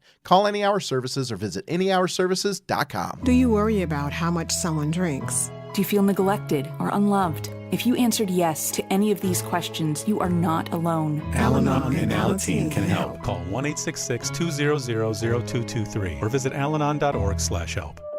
911, tell me exactly what happened. My son and his wife and their 2 children haven't responded. Susan Powell disappeared on a snowy morning in 2009. Your wife is missing, Josh. Yeah, but I've And you want to think about it for a couple of days? The podcast, Cold, has gone deep on these kinds of stories. I'd had this overwhelming feeling that he had done something to her already. Clearly, something happened on that couch because he cleaned it. Find and follow Cold wherever you get your podcasts.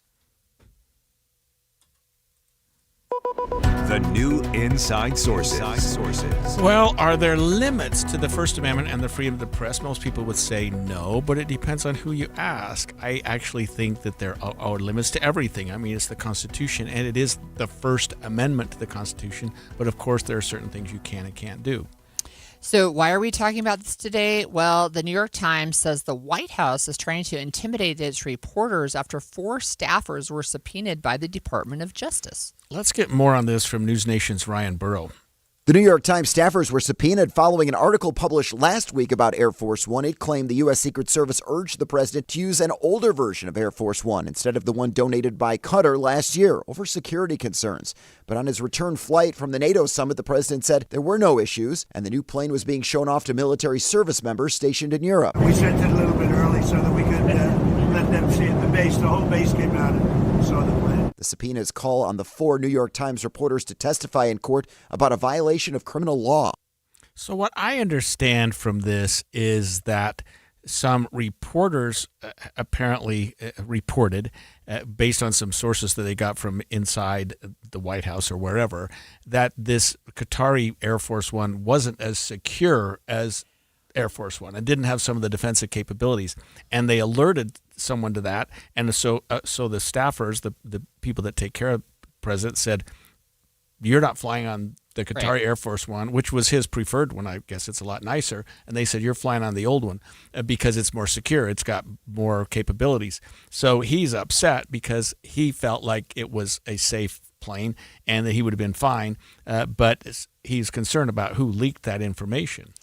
So one of the issues I think here is that the New York Times story, and I saw this as it was playing out, right, is they're saying, look, the Qatari jet doesn't have, as you said, defensive capabilities. It can't shoot back, basically. And the older one can. But the Times reporters had sources that they kept anonymous, speaking on condition of anonymity, right? And that is something that happens, I think, relatively often. It feels often, right? But before the article was published, a senior official at the FBI contacted a reporter and an editor to ask that the article be held, saying it was an issue of national security, but they wouldn't define what the issue was. And so they also told the Times it needed to disclose its sources. The Times said no. And now you have these reporters who have been subpoenaed. Now, one of the things that I have seen reported is that it's not the reporters themselves that are in trouble. It's the anonymous sources, and they're trying to track down who those sources are by forcing their reporters to disclose who talked to them. So let me break that down a little bit. In terms of national security, it certainly is an issue of national security as to where and how the president is traveling. And it's probably an issue of national security that he's on a jet that has a high level of security, especially because he was traveling to Turkey for NATO at the same time Iran was having a funeral, which was basically a statement to kill Donald Trump. So there's a high level of scrutiny. I can understand the Department of Justice going, wait a minute, these are two things that shouldn't have happened at the same time. I could also understand the president going, who leaked this information? But I guess what concerns me is we go back to the First Amendment issue, which is, okay, sources inside the White House leaked to the Times, hey, this Air Force One by the Qatari government is just all fluff. It doesn't have the same capabilities to protect the president. He probably shouldn't fly on it right now. I mean, in terms of national security, it sounds like that was good information to come out. It's just the timing of it. So do the Times reporters need to disclose that?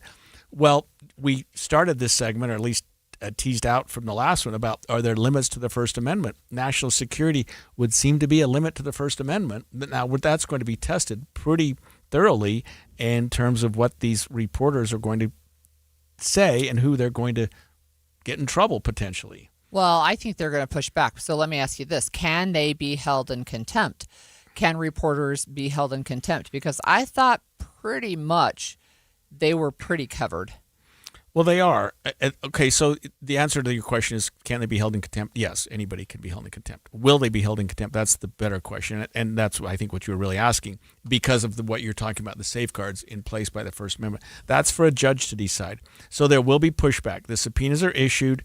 The reporters are probably not going to comply with the subpoenas. When that occurs, the Department of Justice will take the matter to court and say, hey, these guys are not complying with a valid, lawful subpoena. We want you to hold them in contempt. And then it's up to a judge, or maybe a court of appeals, or maybe the United States Supreme Court, who knows where it's going to end up, to say, hey, you're in contempt of court, and here is the sanction. Now, it's not criminal contempt. It's what we call civil contempt, although I guess failing to comply with a subpoena can potentially violate criminal law. I don't see anybody going to jail for this. They could be jailed temporarily. Hey, you could. We're going to put you in jail for 30 days. Who are right? like, I'd rather go to jail than reveal my sources. And they may, and that may very well be where this whole First Amendment thing lands. Well, we have with us in studio Becky Bruce, KSL News Radio Director. Woo! News Hello. Director. So I wanted to ask you, Becky, with your experience, and you've had a lot of experience looking at news from different angles. What is the importance of sources, even anonymous sources? It can be very important. They should also be used sparingly. And I can dig into the nerdiness of that for a number of reasons. But, for the most part, we want to be transparent with our audience, and kind of like doing your math homework, we want to show our work. We want you to know that you can trust the stuff that we're reporting. And so we're going to tell you who told us a specific thing. But there are exceptions. And usually they involve some really good, compelling reason to protect someone's identity, such as if they go on the record, they're going to lose their job or their life is somehow threatened. And we could be exposing their location to somebody who wants to do them harm. Those are really compelling reasons that we might say, okay, this story is an exception to the rule and we're going to protect your identity. In terms of the going to jail thing, what kind of credibility do I have with other people out in the community to come to me and tell me information, particularly if they're whistleblowing, if they know that I'm going to squeal on them, right? And I think that's a reasonable consideration. Now, does this happen every day? No, at least not on the local level. It happens. I get asked sometimes, can I give this person anonymity in my story? And we talk it through. Every time it's a conversation, it's a case-by-case thing. There's no blanket rule. And that's for good reason. We want to make sure that we're still as transparent as we possibly can be, while also providing a means for people to tell the truth. So let me just give you the other side of that as a person who has been a source, not necessarily a high-level anonymous source, but the media contacts me, at least before I became a part of the media, and said, what about this case? And I'll say, well, I can answer that, but don't quote me. I mean... there's different levels of how we treat sources. Right. I have always felt shielded by that. I've always felt like there's no way my cover is going to be blown by that. And of course, I'm not talking about national security or anything off the charts, but sometimes legal issues. Hey, I think I know what's going on behind the scenes on this case. Let me just tell you what I think is happening, but don't quote me. I don't want to be in the paper. I've always felt that the media was very, very good about honoring that. Yeah, and you as a source have a responsibility there, but it sounds like you're upholding it. It's certainly been my experience in working with you over the last 20 years, Greg. If I ask you for background information on a story and you say, sure, I can help you out with that, but please don't quote me, I'm going to respect that because you've said it right at the beginning. Now, at the end of the conversation, if you come back and say, all of that was off the record, right? I have to tell you no. We have to have those rules established right up front. But absolutely, that can be very useful to a reporter. In your case, maybe I just want to understand a complicated legal issue so I can explain it better. I don't necessarily need to quote you. I just need to be a better writer, and you're going to help me do that. Right. So how far do you think the Department of Justice goes on something like this? I mean, they're issuing subpoenas to New York Times reporters about how this information came about. And your guess is that the reporters may not disclose. I don't think they will. I think the Times has some pretty good legal protection. They have deeper pockets than I personally do, so I think they would pay to fight it. And I think that the White House has demonstrated that they're much more willing to push the boundaries of free speech than previous administrations have been. That doesn't mean that there haven't been times in the past where administrations have butted up against freedom of the press, which is, of course, as you know, in the First Amendment. That's why we also have very, very highly trained First Amendment attorneys to protect not just the media, but also anybody's right to speak freely. Right. All right. Thanks so much for joining us. That's very helpful. Yeah. Becky Bruce, KSL News Radio's news director. And coming up next, South Carolina Senator, a close ally of the president, Lindsey Graham, passed away over the weekend. Next on Inside Sources, we're going to chat with the Deseret News' congressional correspondent about what this means for the makeup of Congress just ahead of midterm general elections. Stay with us. 10:30 at KSL News Radio. I'm Andy Farnsworth. KSL's top story this hour. Reports from Washington, D.C. say the president is expected to reduce the size of two of Utah's national monuments. Sources tell the Deseret News today President Trump is expected to sign an executive order that'll again reduce the sizes of Bears Ears and Grand Staircase Escalante national monuments. This is something the president did once during his first term back in 2017, reducing Bears Ears by 85% and Grand Staircase by almost half. However, the monuments were restored to their original size in 2021 by President Joe Biden. It's unclear how much the monuments will be reduced this time around, but sources say we will get the answer to that question when the president signs the order at 2:30 this afternoon. Adam Small, KSL News Radio. Our top national story this hour from ABC News. The American Academy of Pediatrics says kids 8 to 12 spend over 5 hours on their screens every day. And that has lawmakers in several states working on solutions to get kids away from screens. quite literally by requiring 40 minutes of recess time compared to the previous 20. Norman, Oklahoma Assistant School Superintendent Holly McKinney has had to get creative. We've taken parts of those times and integrated literacy into it, which freed up a few minutes for us to be able to do that second recess. Other Oklahoma districts have added hours to the school day or days to the academic calendar. State lawmakers in Ohio and New York are considering similar mandates. Jim Ryan, ABC News. Well, speaking of kids being active outside, a 21-year-old BYU student has been busy this summer running marathons around campus buildings. Sam Johnson says he began this challenge on May 11th and has completed 9 building marathons since. Johnson plans to run around all 30 BYU campus buildings by the end of the year.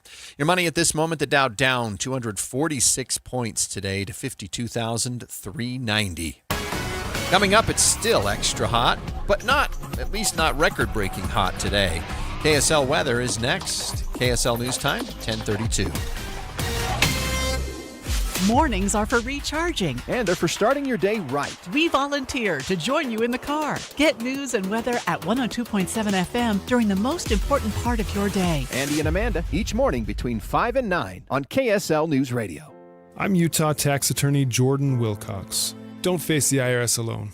I was self-employed, and I got behind on my taxes. And then 1 year became 2 years and 3 years, and $116,535.47 to be exact. It just became overwhelming.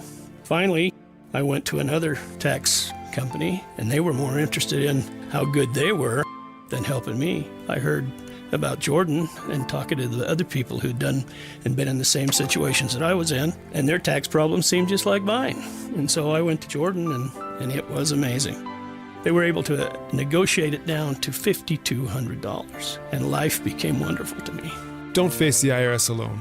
You need a tax attorney that's not afraid to fight for you. Visit endtaxworry.com to schedule your free consultation. That's endtaxworry.com. I will be forever grateful. What if your weekends weren't dictated by your house? No mowing, no raking, no fixing that thing again. At Ovation Homes, it's not about having a home that owns you, it's about owning your lifestyle. Imagine no yard work, more time to do what you want, when you want, and how you want. With modern conveniences your way. Visit Davis County's best. Ovation Homes, Seboia Farms, and West Layton off Gentile. Homes are selling fast. Tour Ovation Seboia Farms' beautiful design and amenities customized just for you. Less maintenance, more living, more freedom, and all with you and your next phase in mind. At Ovation, it's not just a word, it's an expression you'll feel towards your home, because your home should fit your life, not the other way around. For questions or to learn more, visit OvationHomesUtah.com. Plus, get Northern Wasatch Parade of Homes tickets. That's OvationHomesUtah.com. Tired of hearing scary radio ads about the IRS? Tax Relief Advocates is different. TRA is here to tell you that if you owe money to the IRS, whether it's $5,000 or $500,000, we have a solution. TRA can eliminate or reduce what you owe to the IRS with zero risk to you. We have over 1,000 5-star reviews on Google and an A+ with a BBB. End your tax nightmare today by visiting TRA.com or call 800-583-6681. That's 800-583-6681. Joe Fallon did something smart. He saved hundreds on auto insurance switching to Progressive. With that money, he commissioned a portrait of himself. Does Joe already know what he looks like? Yes. Do guests know what he looks like? Also yes. But not as art. It's Joe's savings, and if he wants to spend it on a velvet painting of himself with a white tiger at his feet, we say, roar, Joe, roar. Switch and see if you could save with Progressive and treat yourself. Progressive Casualty Insurance Company and Affiliates. Traffic and weather together brought to you by UCCU. You deserve to love where you bang. Let's go back to Cormac Bone. Well, the crashes that we had on I-15 and in Provo on University Avenue have both cleared off the road, so it looks like we are accident and really pretty much delay-free all across the Wasatch Front. Just those normal slowdowns to expect eastbound 2100 north in Lehigh between Redwood Road and I-15. The 201 freeway in Magna, some light delays both directions. Bangerter Highway, a little heavy, both directions approaching the 201 freeway. No matter the weather, your feet can feel fantastic. Find the Good Feet location nearest you at goodfeet.com. Cormac Bone in the KSL Traffic Center. KSL weather, we should hit 102 today in Salt Lake City. 100 tomorrow, and then 97 on Wednesday. Each day there's a growing chance for some pop-up thunderstorms. Right now it's 88 degrees and partly cloudy in Salt Lake City. I'm Andy Farnsworth from the KSL Common Spirit Health Studios. Listen online at kslnewsradio.com. We are Utah's news, traffic, and weather station. The all-new Inside Sources. Inside Sources. Your inside access to the people and policies shaping Utah's future. Here are Greg Skordas and Holly Richardson on KSL News Radio. Republican Senator from South Carolina, Lindsey Graham, passed away over the weekend. His absence from the chamber makes an interesting discussion because many people saw him as President Trump's Senate whisperer. And this one came right out of the blue for me. Of course, we were wondering about Mitch McConnell and his health, but Senator Graham was just, I think he was just in Ukraine. He was able to work with a lot of his colleagues and to vote with the president. He was very, very valuable to the president. So in this segment, we want to talk about a changing Congress ahead of the midterms. And we have with us Cami Mondo, Deseret News congressional correspondent. Thanks for joining us, Cami. Yeah, thanks for having me. So can you tell us, first of all, your initial take on how the death of Senator Graham will impact, I guess, goals for Congress before they break for the August recess? Yeah, absolutely. And as you were saying, his death was so sudden and such a surprise and shock to everybody on Capitol Hill. I think it's going to take them a minute to actually kind of adjust to how they are going to have to look at their goals. Top of mind being it was the chair of the Senate Budget Committee, which is, looking at doing a third reconciliation package to fulfill Trump's request for defense spending. That's now going to be in question because, they were already facing obstacles to get that passed through Congress. But because he was the chairman and he was one of the biggest advocates for that now throws that into question. Cami, this came right out of the blue for a lot of us, and he wasn't necessarily ill. We didn't know much about it, and I don't know that anybody does now, and I don't really know that we need to. But I mean, is this just shaking things up there on Capitol Hill, or does it seem like, hey, we need to move forward? It's definitely shaking things up. It's probably going to push a few things on the agenda back a little bit. He held a lot of key positions on some crucial committees, the Budget Committee, which I just mentioned, but also the Appropriations Committees, which needs to get all of those spending bills done by the end of September. He was also on the Judiciary Committee, which is trying to confirm, Todd Blanche to be the next Attorney General. And so they're going to have to fill all of those with somebody in the Senate. They're going to have to find a replacement for the South Carolina senator. Republicans are going to have to run that primary over again to see who's going to take over in January. And so it does throw a lot of different things into flux. And like we said, it was something that nobody expected. Can I ask you about something you just said? They have to rerun the primary. Tell me about that. Is that common across states that, maybe have a vacancy post-primary but before the general?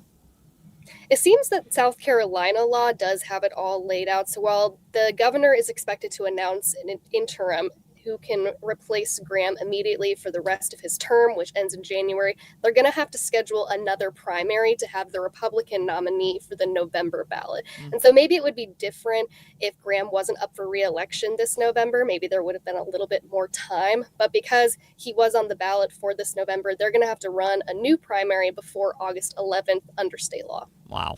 So the Republicans will run a primary there for the candidate that will run for his position in November to serve his position. And that'll have to be done really quickly, Cami, because we're not that far from November right now.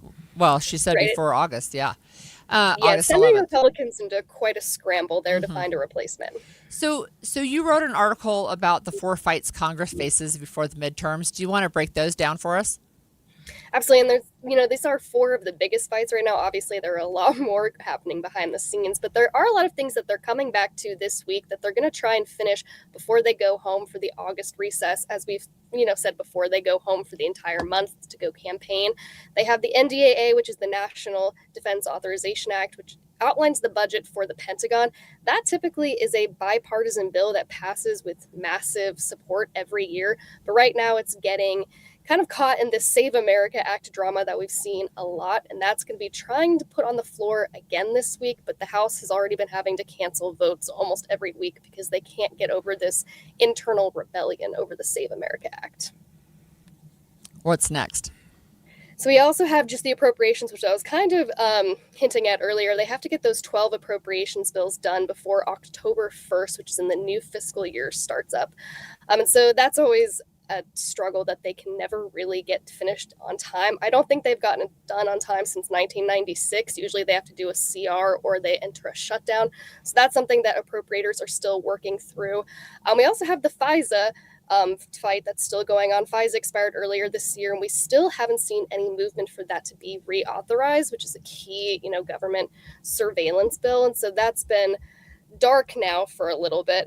And then the other thing that we're looking at, again, with the House floor being shut down, some House Republicans are saying that they're going to stall any piece of legislation until they can get a vote on this key immigration funding bill. That was supposed to be scheduled before July 4th, but that did not happen. And so now you're seeing some Republican legislators in the House staging their own rebellion that's different from the Save America Act rebellion that is continuing to threaten legislation.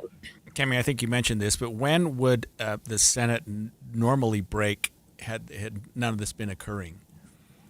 Right. Normally they do break on the first week of August, and they are still on track to do that. Really what's happening now is we're going to keep an eye on if the House is actually going to leave early because they can't seem to get anything done. Yeah. Sometimes I think they act like junior high kids. I mean, it's just like the stuff on the schoolyard. It's like, really? I see in your article, Cami, that they haven't met the deadline for the appropriations since 96, which is longer than you've been alive. So Yes, never in my lifetime have they gotten this done on time. So let me ask you this. Do you anticipate, as an observer, do you anticipate that they would actually allow another shutdown to happen, or would they just go back to the CR process that they've used forever? It seems that, at least for Republicans, they're trying to work on some backup plans that would actually extend those CRs until after the elections to see, what the makeup of the next Congress will be. It really will be up to Senate Democrats, again, to see if they want to shut it down. It seems that, Leader Schumer put something out this morning saying that he wants to work with the Republicans. He wants to work on this appropriations process. But last year when they did have the shutdown, it seemed that Democrats did benefit from some of the messaging that they had. So it's possible that maybe a shutdown would work in their favor. Maybe it wouldn't. It's still a little bit early to tell what the move might be there. But as of right now, I can pretty confidently say they will not meet that October 1st deadline for all of those spending bills. So they'll have to do something. All right. Thanks, Cami. That was Deseret News congressional correspondent Cami Mondo. And, anytime something like this happens, of course, we play back things that Lindsey Graham had said. And when he ran for president, he was very, very critical. This was 2016. When Trump ran for president. He was very critical of Donald Trump. Yeah. I think Graham was sort of testing the waters himself, but he came out very strongly against Donald Trump. Then he became one of his staunchest advocates. Allies. So, interesting senator, and a loss, I think, for Congress and for the Republican Party. Well, let's stick with Congress when we come back and talk about another person who we did think may have some health issues. That's Mitch McConnell. He says he's alive and fine and recovering from a fall that he received several weeks ago, but he's effectively been MIA all that time. After the break, I want to talk about how much lawmakers really should be sharing their health and other things with their constituents when we come back. Most families get their financial advice in pieces. A financial advisor here, a CPA there, an estate attorney somewhere else. Everyone means well, but nobody's talking to each other, and those gaps can work against you. Trajan Wealth's family office brings wealth management, tax strategy, and estate planning together, not as separate conversations, but as one coordinated system built around your life, your goals, and the people who matter most. Ours is a true family office, not one that refers you out because it's convenient. This kind of dedicated collaboration used to require a 7-figure net worth, but here's the game changer. Trajan kicked that door open. Trajan advisors are fiduciaries, always obligated, always honored to act in your best interest. Unlock your Trajan family office at TrajanWealth.com or call 1-855-TRAJAN-1. That's 1-855-TRAJAN-1. Advisory services through Trajan Wealth, LLC, an SEC registered investment advisor. Other services through Trajan Estate and Trajan Tax. There's nothing like getting outside, moving, and enjoying time with friends. Utah offers endless ways to get outdoors and stay active. Pickleball, hiking, biking, and more. Staying healthy is fun if you do it safely. Intermountain Health recommends taking time to stretch, warm up, stay hydrated, and pace yourself. These small steps keep activities safe and enjoyable for everyone. Because when you make health and safety part of every activity, you're taking care of what matters most: your life, your health. We all hear the radio ads about the IRS. They tell you to be afraid, to be scared, and they try to frighten you into calling. I'm not here to do that. Tax Relief Advocates is different. TRA is here to tell you that if you owe money to the IRS, whether it's $5,000, $50,000, or $500,000, we have a solution. It doesn't matter if you're sitting in your car, at work, or with your kids. No matter where you are, call now. 800-575-8157. Don't lose hope. TRA can eliminate or reduce what you owe to the IRS. Generous programs are now available that can give you a fresh start. Our passion is taxes and helping individuals fix their IRS problems. We have over 1,000 5-star reviews on Google and an A+ with the Better Business Bureau. You don't need to be afraid of the IRS any longer. End your tax nightmare today by visiting us online at TRA.com or call 800-575-8157. That's 800-575-8157. Tax Relief Advocates. Real solutions for real people. The more you listen to your kids, the closer you'll be. So we asked kids, what do you want your parents to hear? I feel sometimes that I'm not listened to. I would just want you to listen to me more often and evaluate situations with me and lead me towards success. We're not adults, so just be there and listen. I just want someone to yap to. And I just feel like I'll be fine, if someone just hears me talk and talk and talk and talk and talk and talk and talk. You're doing a really good job. And I don't think I tell you that enough. And I know sometimes we get into it and it's just hard on both of us. But try to understand me more and I'll try to do the same. Listening is a form of love. Find resources to help you support your kids and their emotional well-being at sounditouttogether.org. That's sounditouttogether.org. Brought to you by the Ad Council and Pivotal. We asked parents who adopted teens to share their journey. There are many times I thought, I can't do this. I mean, what parent isn't worried about? What am I not doing right? What am I not doing enough? And then I realized, wait, that's being a parent. Don't worry about being perfect. I've had around 3 other mother figures in my life, but only one of them has taught me how a mother loves. The greatest reward for me is he makes me better every day. I would tell a family considering adopting a teenager that teenager, whoever it is, needs you, and they need what you have to offer. Taylor's giving me hope. He's our son, and that is what he will always be. Learn about adopting a teen from foster care. You can't imagine the reward. Visit adoptuskids.org to learn more. A message brought to you by Adopt US Kids, the U.S. Department of Health and Human Services, and the Ad Council. When American troops withdrew from Afghanistan in 2021, thousands of evacuees fled to the U.S. for protection. Many Americans welcomed their new neighbors. For the last week, the governor tells me his office has been getting calls nonstop with Utahns wanting to help. When we saw the pictures and the videos coming out of Afghanistan, we prayed to be able to help them. But then, what happened? Listen to Stranger Becomes Neighbor, wherever you get your podcasts. Inside Sources.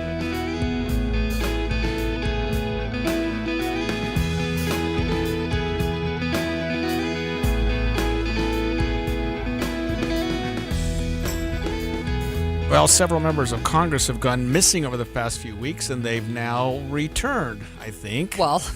But their absence has spurned a lot of minus Lindsey Graham conspiracies, right? It's got me wondering, how much information should lawmakers be sharing with people they represent? What do you think? Text us at 57500 and join the conversation. So this weekend, Senator Mitch McConnell said he'd been recovering from a fall for the last 4 weeks. Before him, a representative from New Jersey, if you remember, was MIA for several months, 4 months actually.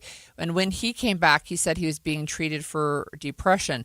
So I get that medical and health things can be sensitive and private, but when the American people pay your paycheck, I wonder if you shouldn't be more open with your constituents about where you are and what's going on. I think you should definitely tell them that if something's going on, I mean, it's nobody's business if you have health issues or personal issues or that type of thing. But you can say, I'm having health issues, exactly. Or, I had to be hospitalized. I don't know.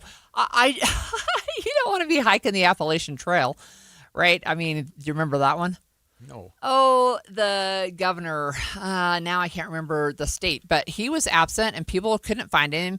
And when he came back, he said, I was hiking the Appalachian Trail and there's not cell coverage. Well, he wasn't. He was in South America with his mistress. So, so with that one, it's an interesting discussion. And there was an article in The Hill last week, just a source that talks about what's happening on Capitol Hill, of course. And that is actually the question that they're asking. How much information do lawmakers and what they say is owe voters? How much do they owe voters? So Mitch McConnell still, there are still questions. And one of the things, I guess, is because there's so much confusion about if Mitch McConnell is incapacitated and unable to return up until August 4th, for example, then August 3rd is the deadline for that state in Kentucky to call a special election to replace him. Oh. So as long as he can hang on until August 4th, then there's no special election. Right, but if something happens to him, then what? Then there's an appointment made by the governor or something to serve his position? Yes, because of the timeline. So, well, that's another thing that just makes people uncomfortable. Right. I won't call it games, but the behind the scenes, well, what if we do this or what if we do that? I mean, obviously, Lindsey Graham was completely out of the blue and nothing happened there. And they announced it relatively quickly, right? Yeah. Right. We just don't know what happened, but that's, again, maybe none of our business. Well, we do know what happened, though. Oh, we do. That's right. We do know. It was an aortic dissection. Basically, the aorta just tears apart and you die very quickly, actually. But it's usually a result of trauma. Anyway, it doesn't matter. It was a result of basically arterial sclerosis in his aorta, says the medical examiner. So Mitch McConnell, though, when he issued his statement this weekend, he's like, "Hey, I was unconscious for a little while, but now I got pneumonia, and so now I'm in a rehab place." But this was like 4 weeks after his initial disappearance from his home to a hospital. And if, in fact, he did fall, I'm not saying he didn't, why not just disclose that right at the outset? Right. Mitch McConnell has fallen. He's hurt. He's in hospitalized for care. Or, he's developed pneumonia and now he's got to go to a longer term rehab. I don't know. It's just that there's so many different questions. And see, we're part of the discussion here because it's like, well, I don't even know what I can believe anymore. Right. And Keene, this guy from New Jersey, he was just on MIA. the ballot. He just disappeared. It was like months. Yep. And he went through, but then he said, well, I was being treated for depression. Again, that's very personal. But do you know who did divulge that they were being treated for depression? It's Fetterman. Senator Fetterman, yes, right? Because he had the same issue, and he was pretty upfront with that, saying, hey, look, I've got to be treated, and I've been treated. But Keene, he not only did he not campaign during the primary, there was nothing at all for 4 months. And in today's environment, I don't know.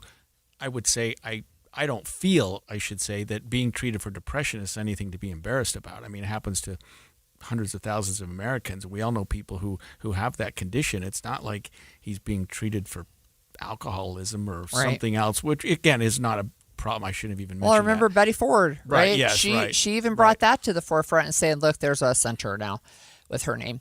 Look, I wanted to, Kentucky Governor Andy Beshear, he's a Democrat, which is interesting. But he actually sent out an open letter to Mitch McConnell last week urging him to provide a health update. And he said this in the letter: allowing speculation to continue in the media is not fair to the senator or Kentuckians. My hope is that this provides him the opportunity to share the information in a transparent manner direct from the source. I wish him a safe and speedy recovery. So, and with the closeness in terms of the makeup of both the Senate and the House, a member missing or 2 or 3 can make a huge difference. Yeah. And so I think the people do have a right to know, hey, what's going on? We're one step closer to not having a majority anymore. None of that occurred here, but you're certainly talking about, and the voters, like you say, hey, we voted for you for this. It's your position. You owe it to us to be on the floor, to be part of the equation. And if you're not, at least give us some reason as to what's going on. So here's something interesting about McConnell as well. So his public statement that he had been briefly unconscious and now is in a rehab center came after the announcement that Lindsey Graham had died. I don't know. I don't know if that's coincidental or not, but with McConnell out and he said he can't return to the Senate quite yet, and with Graham out, the GOP majority in that chamber is now down by 2, so it's 51 to 47 instead of 53 to 47.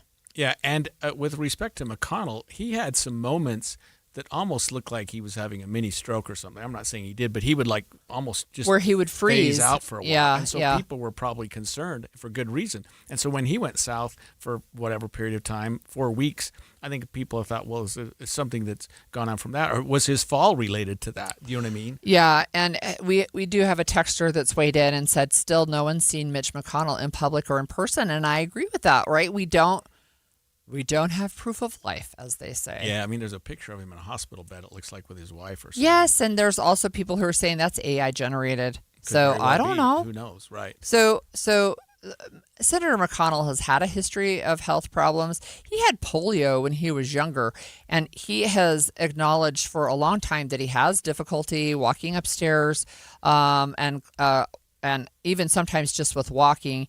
He has experienced several falls through the year. But they said with this fall where he was unconscious that he didn't have any heart issues. He didn't break any bones. He didn't have a concussion. So I don't know what knocked him out, but he fell and was unconscious, taken to the hospital, and now he says he's in a rehab facility officially. Yeah. And of course, Keene, the fellow from New Jersey who was gone for months, being treated for depression, he's back and everything seems to be he fine. missed. So But Congress, he missed a ton. Yeah, Congress doesn't have the ability for their members to vote remotely. There's a long conversation we could have about that because I think that's a mistake. But Mitch McConnell can't vote while he's in rehab, and Representative Keene did not vote for 4 months. He missed a lot of votes during that time, and he could have, played a part in some of the bills that were so close. Well, our elected officials certainly have the right to maintain their privacy, and their own personal issues are probably not part of what we do. But when we do vote for them and they're supposed to be voting, we at least like to know something's going on. I also think they have a responsibility to keep the public informed. Yeah. Okay, look, this is a pivot, but we're in a waiting phase until September when the judge overseeing the Tyler Robinson case will decide whether or not to take the Charlie Kirk murder suspect to trial. So throughout the preliminary hearing last week, our KSL listeners had a lot of questions. And in the next hour of Inside Sources, Ask the Attorney, we're going to ask our legal analyst, Greg Skordas, about all the things you asked us about. Stay with us. KSL FM Midvale. KSL Salt Lake City. From the KSL Common Spirit Health Studios, this is KSL News Radio. Utah's news, traffic, and weather station. It's 11 o'clock at KSL News Radio. I'm Cameron Elliott. KSL's top story this hour, Salt Lake City just recorded its hottest day in recorded history, crushing the previous record that stood for more than 60 years. We hit 107 several times between 1960 and 2022, but yesterday we reached 109. Which is not only a record for the day, not only a record for the month, it's the highest it's ever been on record. The National Weather Service senior meteorologist Monica Traphagen says it's also very likely we hit records in other areas of northern Utah, with highs in Provo, Ogden, and Logan reaching 105. Highs today are expected to reach 102. In other local news, protein foods are everywhere, but do we need that much? Registered dietitian with U of U, Sophia Whitefield, says many Americans already get enough protein. The more important thing is, are we spacing it out? Are we eating 3 meals plus probably a snack at least once or twice a day? Are those meals and snacks balanced with protein, vegetables, fiber, all that jazz? Whitefields recommends eating about 25 grams of protein 4 times a day and focusing on whole foods rather than highly processed products. In other national news, actor Sam Neill has died at age 78. He was best known for his roles in blockbuster films, including The Hunt for Red October and Jurassic Park. It's a dinosaur. He said he had a rare type of lymphoma in 2023. His family said he was cancer-free when he died Monday, but the statement didn't give a cause. Taking a look at your money at this moment, we've got red across the board. The Dow Jones is down 173 points, that's 0.3%. The S&P 500 is down 47 points, that's 0.6%. And the NASDAQ is down 334 points, that's a little over 1.25%. Coming up, we're finally back in the 90s this week. KSL weather is next. KSL News Time, 11:02. A reminder about the simplest way to get updated for your day. Hit your KSL preset when you jump in the car, and we'll take care of the rest. Hear key news updates and traffic reports. Andy and Amanda from 5 to 9 in your car. KSL News Radio at 102.7 FM. You're in charge of ordering boxes. Small boxes, big boxes, really big boxes. You're in charge of tape, labels, mailers, bubble wrap, extra bubble wrap. Just for fun. You're in charge of warehouse cleaning and safety supplies. Good thing there's Uline. Thousands of quality products for your business and warehouse needs, always in stock, ready to ship same day, and backed by Uline's legendary 24/7 customer service. Uline makes it easy because you already do enough. Uline. We warehouse for you. Jane is a small business owner. That's right. And tell them what that's like, Jane. Yeah, well, it's like a roller coaster with a lot of ups and downs, and some days things can feel like they're flying off the rails. Yep, it's a lot. But the Total Solutions Advantage only from Comcast Business can help you manage it all. With the largest, fastest fiber-powered network designed for 100% reliability with business internet and wireless connect. Plus gig speeds with security and equipment included. All with a 5-year price lock. Nice. So everything stays on track. Exactly.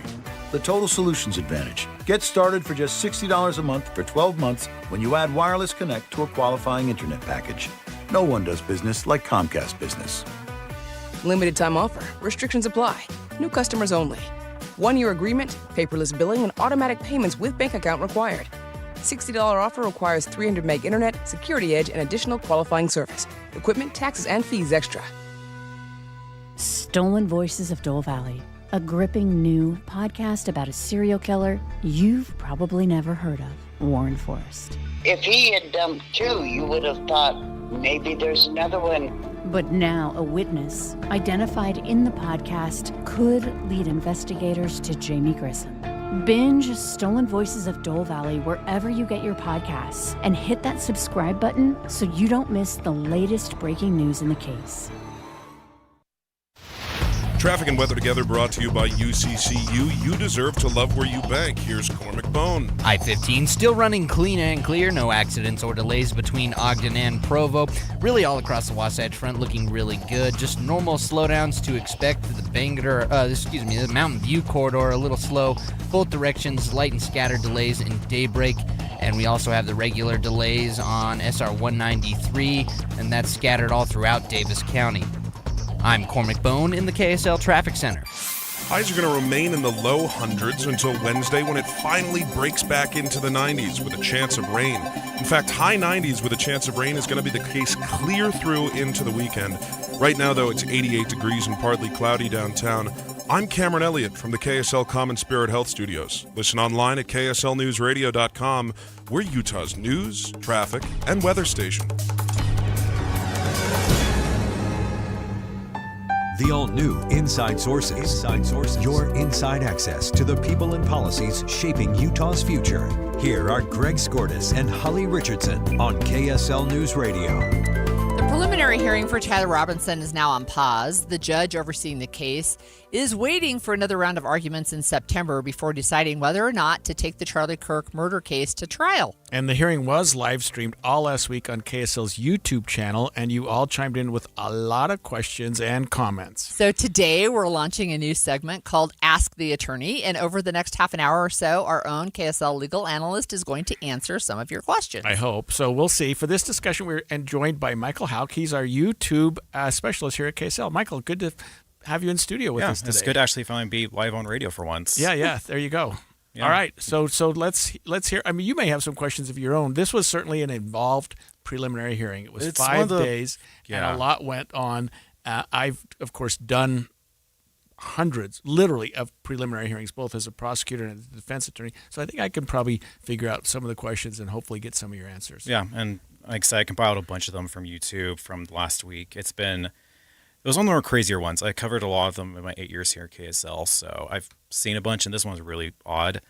I think one of the biggest answers or questions I got was like the difference between a grand jury and pre-hearing. Like, why do you think this case went to the judge this kind of way instead of doing a grand jury? Okay, so in Utah, as many states do, we proceed by the preliminary hearing process. In our federal courts, it's a grand jury. Okay. And in Utah federal courts, it's a grand jury for virtually everything. And in our state courts, it's the preliminary hearing for virtually everything. It's very rare in a state case that we would have a proceeding by a grand jury. Now, that doesn't mean it can't occur, but in this case, I think that the state had no desire to do anything other than what they always do, almost always do, and that is have a preliminary hearing because it was important, I think, for the state of Utah to let this information out. Grand juries are private. Nobody knows what happens there. You would never know what happened at a grand jury until the trial, and then you release the grand jury testimony.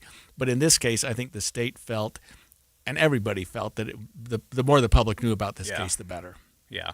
And then, like, more questions were like, why was this so long? Like, I never really seen a hearing like this go a week. Usually it is a couple of days at the very most. So any insight on like why this kind of went as long as it did? Usually they go a couple hours. I know. Seriously. It's really weird. We all had that question. It is weird because, you know, what we do, Michael, is we have to establish at a preliminary hearing, the state does, what we call probable cause to believe, A, that a crime was committed. Did someone kill Charlie Kirk? That was a really easy question to answer. And B, who committed it, the suspect. So those are probable cause determination. You don't need to prove him that he's guilty. It's just, hey, judge, do you think there's enough evidence here to go to trial? I believe sincerely that this preliminary hearing could have been done in a day. Absolutely. Okay. But it went longer for some of the reasons that I mentioned before, which is that the state, there were so many conspiracy theories going out there that I think the state thought, let's just dispel these right now. Let's show a lot more of our hand than we need to. Yeah. If you need to cover the hill, they covered the mountain, and certainly there's a mountain above that to get before you can convince a jury. But I think the state wanted to leave no stone unturned and let the public know, hey, we've got a pretty good case. Yeah, even though the defense really tried to stop it, like it feels like there's a lot of litigation of trying to show any of that evidence, like. That's normal? Is that really like? It feels like I didn't really see much of that happening. No, the defense doesn't call witnesses at a preliminary hearing. Yeah, it's very rare. I mean, I've done, like I say, hundreds. I've never called a witness as a defense attorney, and I've never had the defense call a witness when I was a prosecutor, because a preliminary hearing is the state's show. It's the state showing a probable cause. That doesn't mean you can't call witnesses, but why? If you're sitting there as a defense attorney and the whole purpose of a prelim is, here, state, show me your cards. Give us your best shot. Why would you disclose anything to them? But in this case, the defense did call, I think, 3 witnesses, forensic witnesses. Yes. And I think that the reason they did that was to pin them down, to find out exactly what they were going to say. Because in a criminal case, Michael, you don't get the chance to take depositions and interrogatories like you do in a civil case. So if you do want to ask these witnesses questions, your shot is at the preliminary hearing. So I can understand them doing that. The defense really wanted the state to call Twiggs. Yes. They wanted him to be there in person for the same reason, because you've got him on the stand. You can cross-examine him. You can ask questions. You can do the things that you don't want to wait and do at trial. You can do it at trial, but then you got a jury watching. Yes. You know what I mean? If you want a shot at them beforehand, I don't mean in a derogatory way, but if you want to ask them questions, sort of see how they respond, see what their answers are, not be surprised by their answers, do it at a preliminary hearing, and then you know what not to be surprised with at trial. Yeah. Well, I have a question for you, Michael. Why were there only 2 cameras allowed in the courtroom? And I know that the term court pool was used a lot. Can you explain that? Yeah. So instead of filling up the courtroom with a bunch of media outlets and 8 different cameras or whoever wants to be there, it is just much easier to have 2 or 1 person be that representative for the media to shoot all this footage and send it out to everyone. Usually a court pool gets kind of decided is first come, first served in a way, but it's also like how you have the equipment to actually do that or not. And KSL actually had the equipment to be the court pool for this hearing and be the video feed. So every news outlet that carried this was using KSL coverage. Yes. Oh, that's and it very was nice. just by chance that KSL got selected to be the pool. Yeah, because it could have been anyone. And we have a lot of cases, Holly, where you have media interest, and it wouldn't make sense to have 4. Sure, I get that. Cameras. Yeah. So you have a camera and you say, okay, we'll agree to share. Yeah. This is the pool photographer. Yeah. And I also think it helps because then only one bad incident can happen compared to trying to mitigate like 4 different people taking videos and cameras. Yeah. So if only the judge can only be like, okay, I know who did this, instead of trying to figure out of the 4 people who had a camera there, who's the culprit of doing something bad or like breaking decorum order or something of that nature. That makes a lot of sense too. Okay, Greg, I have a question for you about the note that Robinson left to Twiggs. What was the issue with that being shown in the courtroom? Well, and Michael may have a different take than I do, but partly is this. The note was admissible, but not all of it. There were some things in there that were either not relevant or maybe even so prejudicial that they didn't really need to come out. The state just wanted to show that Tyler Robinson said, I did it. Mm-hmm. And if he'd said that, they wouldn't have showed anything else. But there was a lot more gobbledygook going on in that note that the state really didn't want, and the defense didn't want all that coming out either. So they were more protective than the state, saying, hey, wait a minute, we don't want to poison the jury pool by getting all this information out. Their relationship, other things, the motive, things like that they really felt were not relevant at a preliminary hearing. Why he killed Charlie Kirk, or that he has some special interest in Twiggs, sexually or whatever, is not relevant. It's just that he did kill Charlie Kirk. Yeah. And I think with the note, too, is there's all these body language experts and everything like that. I'm pretty sure they didn't want any, like, handwriting experts. People try to compare his handwriting, that kind of stuff before the jury hearing or jury trial. I can see that being a case of people trying to, like, is that really his handwriting? Did someone else write that? And that kind of stuff. This case has had conspiracy theories. Exactly. From day one. Like nothing I've ever seen. I don't know. Let me ask you a question again. I'm sorry, Holly, but do you think that the conspiracy theories maybe got dispelled a little bit in this case? I don't think so. I know there was... The defense attorney did ask like one of the agents, one of the SBI agents, about some of those theories in a way. One I heard about the most is like the whole dirt being moved and everything like that, like about the crime scene being kind of cleaned up really quickly. She asked one of the agents, hey, do you know who ordered that? Do you know what that is? And the agent's like, I have no idea what you're talking about. Yeah. So I don't know. From what I keep seeing, people are still like in that land of like, showing all the evidence. How dare they? That kind of stuff. So I think they're still going to be going rampant on this. All right. I've got a 30-second question for you. Okay, good. This is from Chad on Facebook. Why was every piece of evidence suspect? Literally all of it. The defense can't leave any stone unturned, and I understand it's a death penalty case. They're going to object. They want to preserve their record. They want to say, we're fighting this, we're fighting that. They didn't need to, and they certainly knew they were going to lose 95% of those objections. But hey, why not just, in fact, I think at some point, Michael, we can answer this after the break. Yeah. They sort of had a standing objection to everything. Yes. It was so crazy.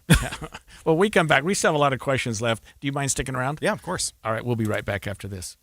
Amanda, every business needs IT help. And sometimes you've got that guy who already works for your company who knows how to do this stuff, but sometimes you don't. Or the guy who knows the IT stuff, That's not his actual job. Right. So Les Olson IT they can be your 24/7 help desk. They can support your existing help desk. They can do advanced cybersecurity protection. Maybe just come and take a look. Are you subject to phishing or ransomware or other things? What are the cyber threats you're facing? And you've got to make sure that your data is secure. So both cloud and data backup solutions, they can help you with that.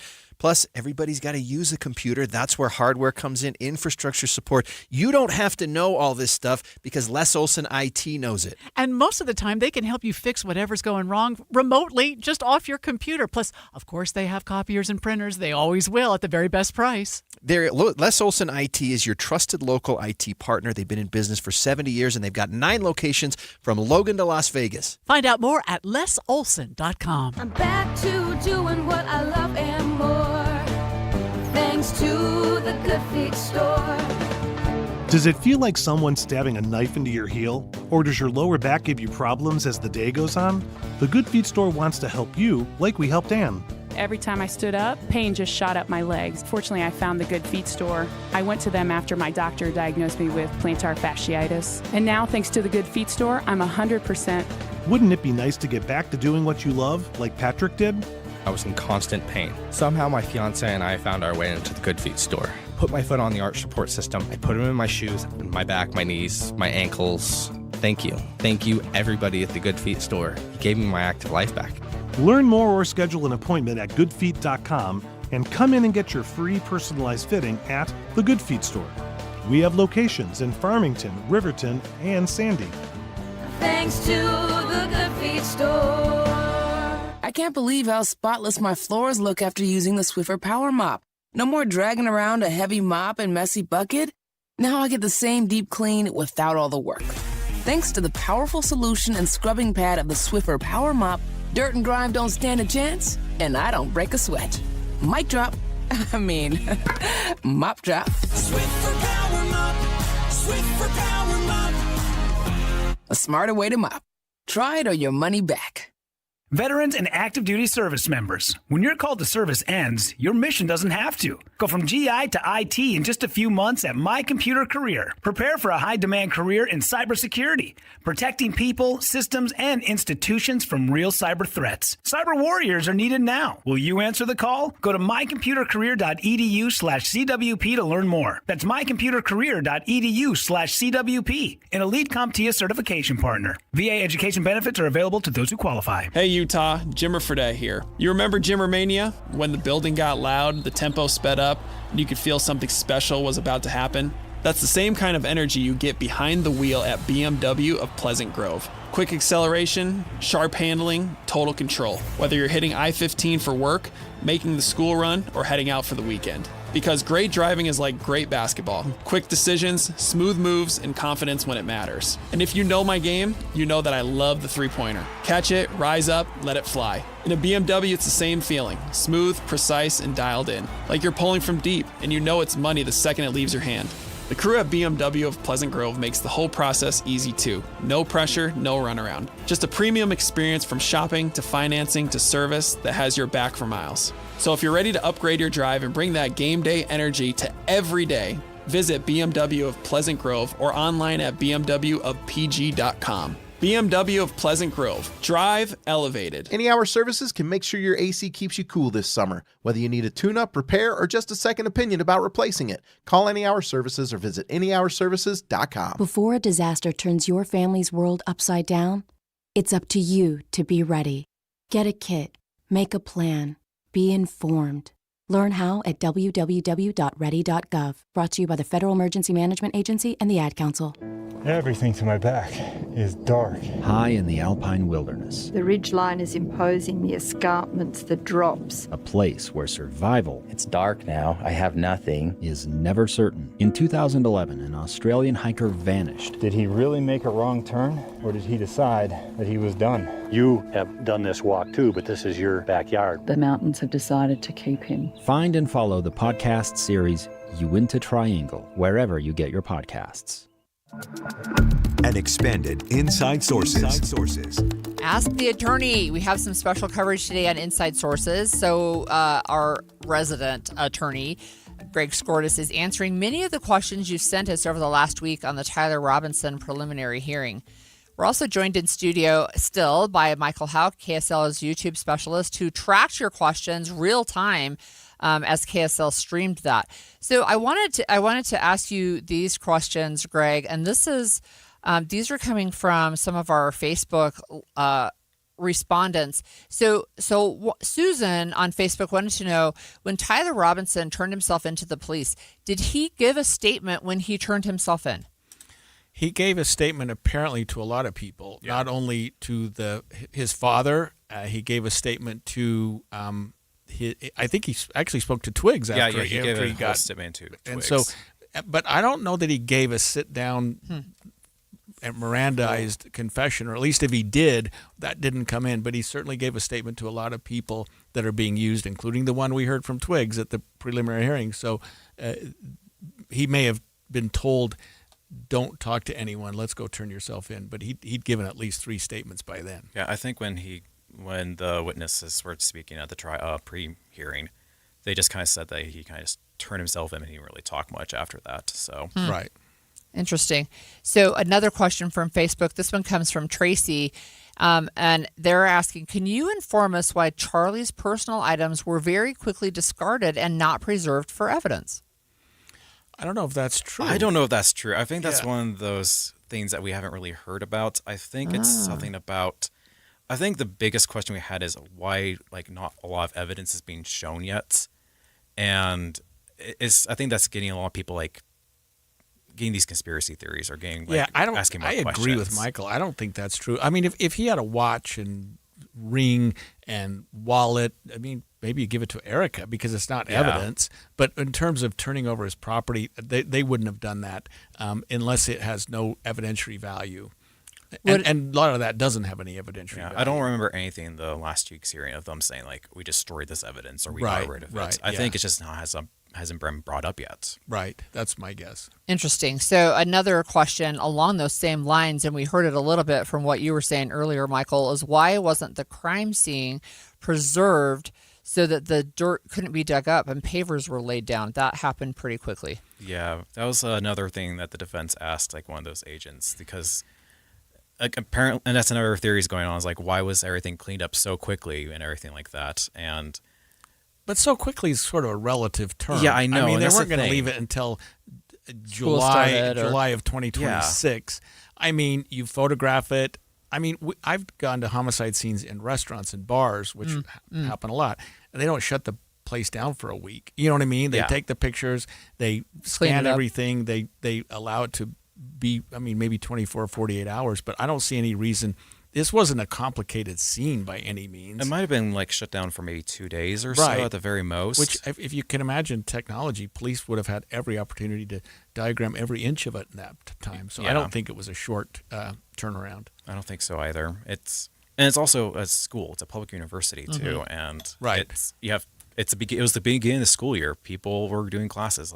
As much as you want to hold down a crime scene like that, you have to have the kids go to school and everything like that. Everyone has to go their normal days. And it was a crime scene with 3,500 people. It's not like there was any great thing to preserve. I mean, I think that where Tyler Robinson, and of course he's presumed innocent, but where he would have been sitting and, where on the rooftop? They called it his nest. Yeah, the sniper's perch, that's what they kind of called it. Those kind of things would be preserved. The gun has certainly been preserved. The .30-06 that was found, a lot of that has done. The DNA evidence has been preserved, but the scene itself, I don't know. I mean, we have videotape of the whole thing. Yeah. Michael, what are some of your other questions? So it still kind of goes to evidence of why evidence is still being withheld while other evidence is not. Why are we seeing security footage, but we're still being held other security footage? In the hearing, they talked about, we can track him the whole way, basically. He went to Chick-fil-A, but we don't have any footage of him actually being Chick-fil-A or anything like that. So how do we know this, or why are they not showing this to us? Because it's not relevant, I would say. For the probable cause determination, whether he got a burger at Chick-fil-A, because what they're saying is we tracked him to UVU, then he went to Chick-fil-A, he ate in his car or something, then he went back to UVU. I mean, certainly if there's a jury trial, they will probably go through that timeline a lot more thoroughly and watch his every movement. But what they needed to do was put him at the scene at the time of the shooting, where he had lunch, where he was an hour earlier, where he was, any time before then is not relevant. What he did at the time and immediately afterward is what's really important. And that stuff, I think they did get in, Michael, didn't they? Yeah, I think so. They did too. But there's still people that are just like, we want to see the whole video. We want to see because everything. Of the conspiracy theories and whatnot. And I think it's also because they already released that kind of imagery when this whole thing originally happened back in September. Right. I think that's one of the reasons why they released it, because it's stuff that the public has already seen in a way. You now just get to see it a little bit more. Right. So I think that's what kind of also is happening there too. Any other questions? Yeah. So what do you think about the state's witnesses? All of them were specialists, government agencies. What do you think the goal was with that?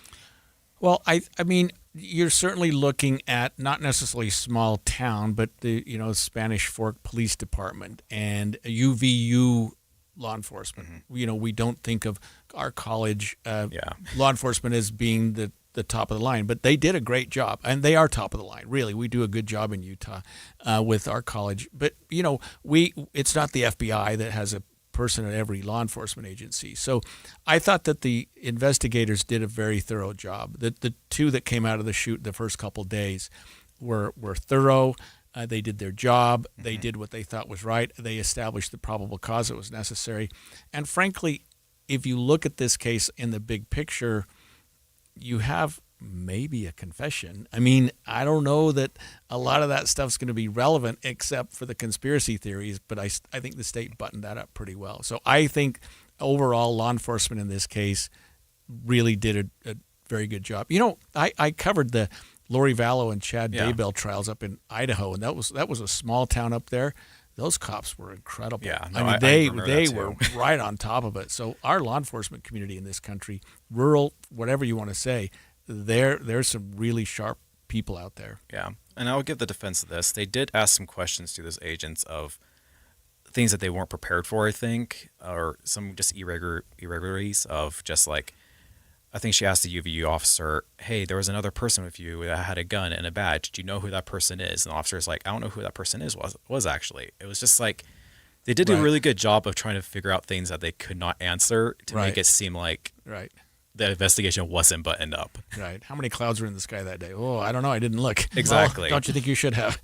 I mean, there's always things you can and should have done. And of course, when we cross-examine experts as defense attorneys, we will say, you went to the crime scene. Well, you didn't go in the bathroom. Well, you didn't look at exactly. This. You didn't do that. You didn't do this. No, I didn't. Because sometimes law enforcement has in their own mind, I think I got it. I think I've got what I need here. Yeah.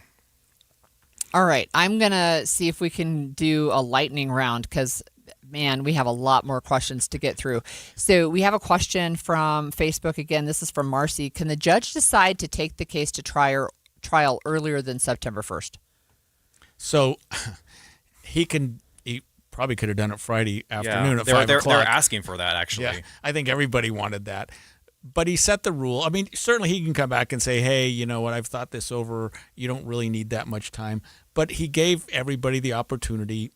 Usually, virtually every time I've done a preliminary hearing, you're done, and the judge says, okay, I'm ready to rule. I find there's probable cause to believe the crime was committed. I'm going to bind you over for trial. That probably could have been done at the time. Boy, this judge, I'll say this, is very thorough.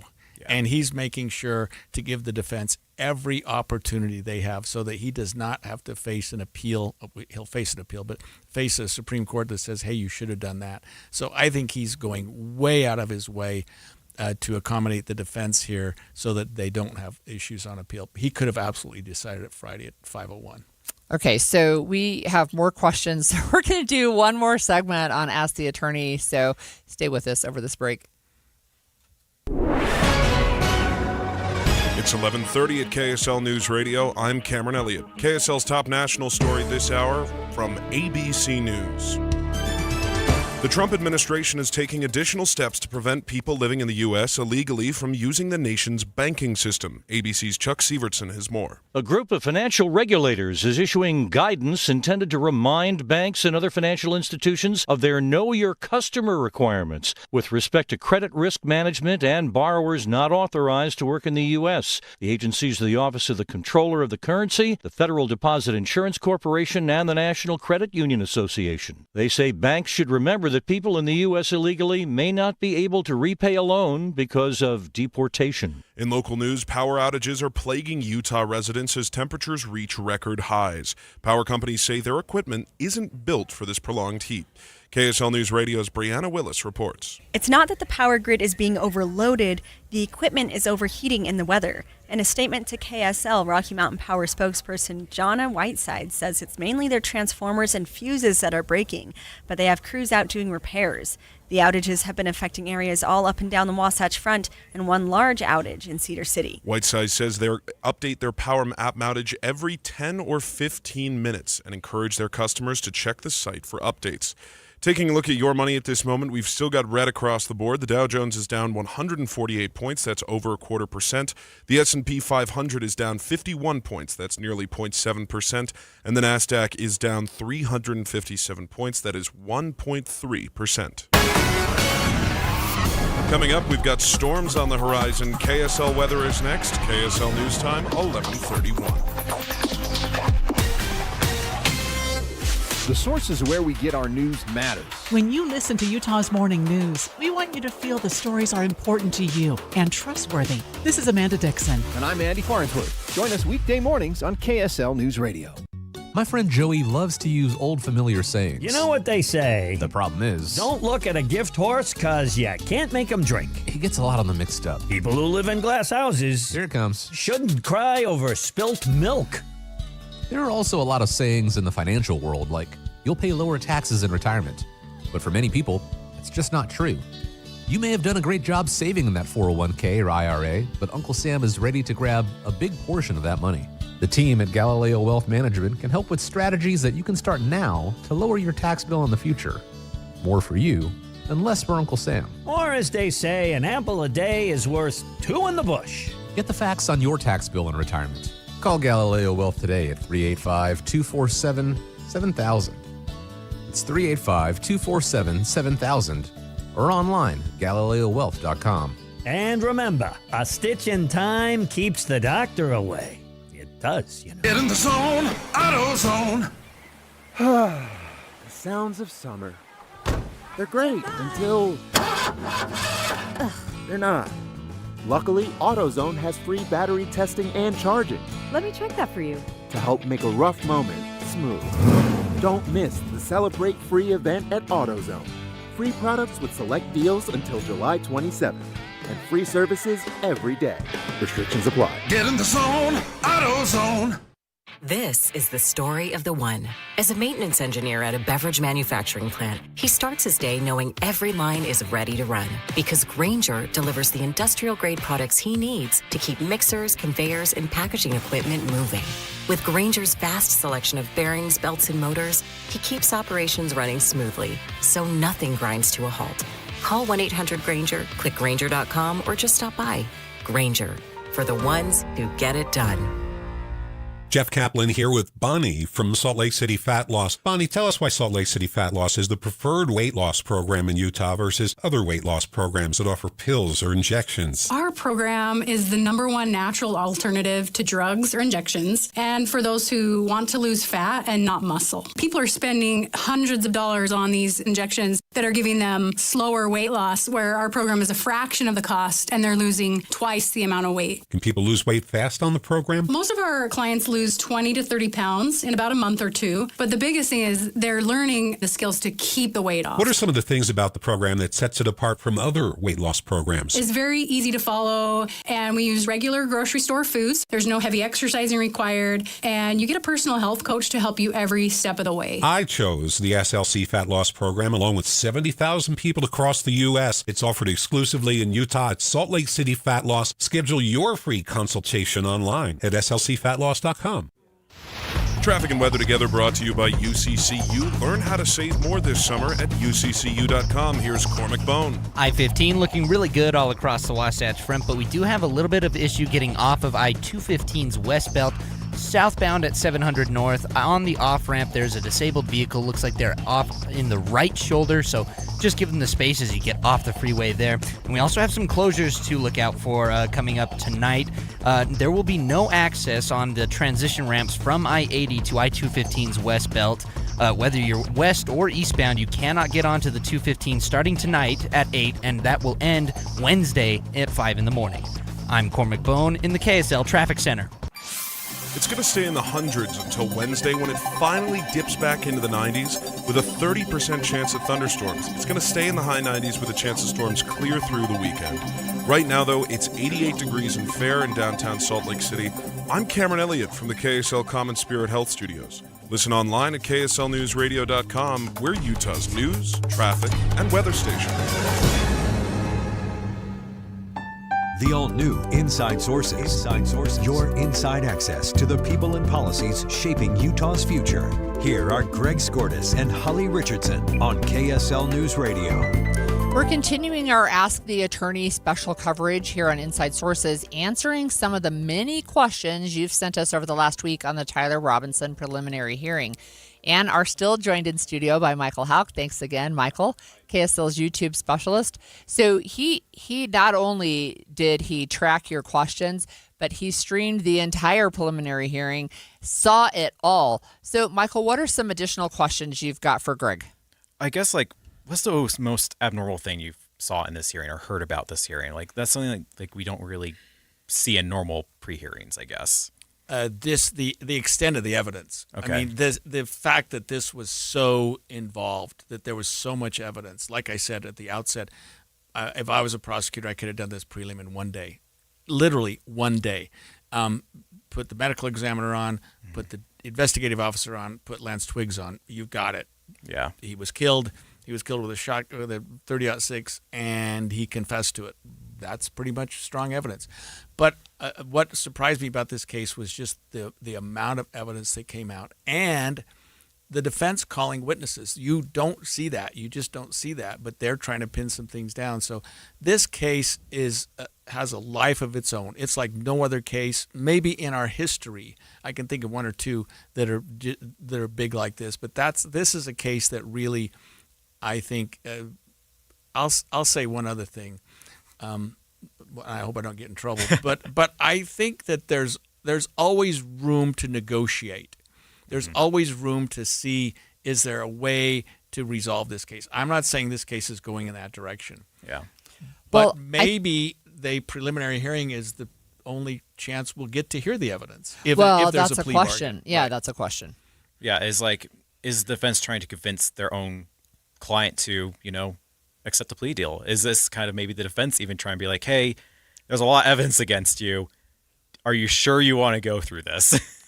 I almost think it's the opposite. I think the client's saying, boy, there's a lot of evidence against me. Is there anything you can do? I mean, is there anything you can do to save me? And they're saying, well, wait a minute. The case isn't quite as buttoned up as they think. There are some wiggle room. The defense should probably, since you mentioned it, start focusing on the individual. Mm-hmm. Start focusing on Tyler Robinson. There's two phases to a criminal case. Did he do it, and what should we do about it? And I think they should start looking at part two of that. What should we do about it? What should we do with a young man with no prior criminal history who did the worst possible thing a person should do? Should we lock him up and throw away the key, or should we execute him? And I think those are the two calls that the defense has to be looking at. Would this be like the youngest death penalty? Like if we do kill, if he does go to, if he's put to death? Like I'm trying to think of anyone we've put to death here in Utah. Usually they're like 40s, 50s, 60s. That's because they're on death row for 30 years. I know, right. And that's you're right. But you're right. I cannot think of a person in my lifetime, and since Gary Gilmore, he's the first death penalty case in Utah since I've been practicing, and they were all older than him. But they weren't necessarily old. It's just that they were older. He would be the youngest from the time of the murder, in my opinion. So a couple of other questions then that come up, and I thought this was a good one from Facebook. This is from Kirsten. Why is due process necessary for someone who turns themselves in? There's overwhelming evidence to support their confession, and she wants to know why all this taxpayer money and drama when he already admitted it and turned himself in. That's a great question. I mean, it's a fair question. It is it's very an absolutely fair question, and people want to know that. I think that's the reason why this whole thing is weird, is because he turned himself. People were getting told he's being told that he turned himself into police, but he's not pleading guilty. Right, but he may at some point. I mean, at the end of the day, Holly, and to our texter, the state of Utah wants to take his life away. Mm-hmm. They want to kill him. Let's face it. This is a death penalty case, and so you can't say why so much due process. I mean, the state wants to take his life away, and you can't do that and say, well, he had his due process and he confessed, and then 10 years from now go, well, actually, he didn't do it. He just confessed because he was covering for his buddy or his friend or whatever. You know, like you can't take a chance when the net result is execution. And so I appreciate the question. You know, due process is what I do all day long. Yeah. Both as a prosecutor and a defense attorney, it's something that separates our system of justice from most other countries, and I think it's the best thing about what we have.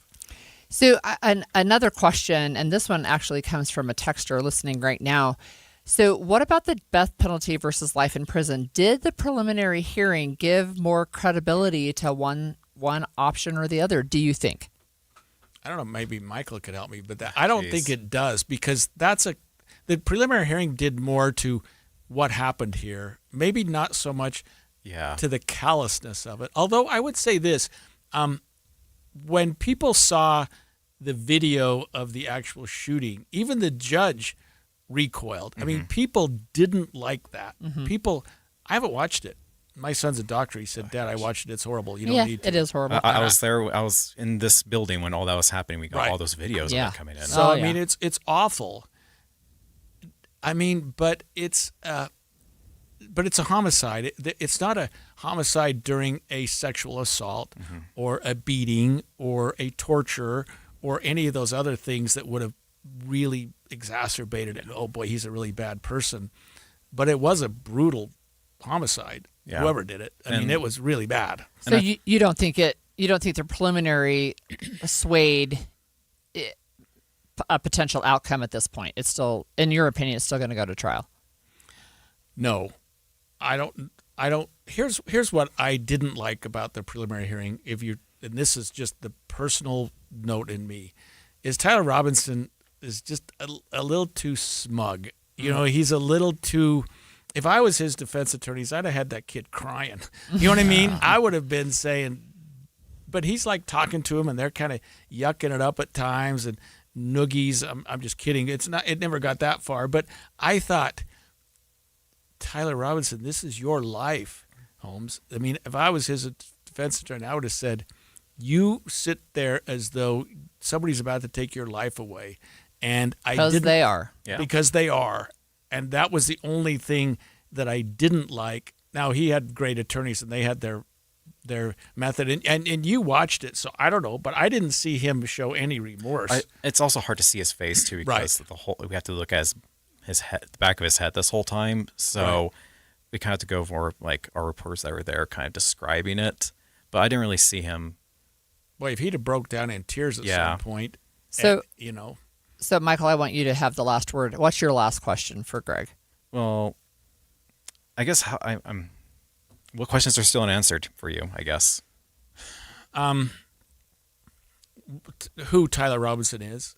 Okay. I mean, really, the questions that weren't going to come out. Like, what is this kid? I mean, we don't know much about him still, straight A feels student, like, Boy Scout, kid who plays video games all day and does weed. I don't know. I mean, does he deserve to live?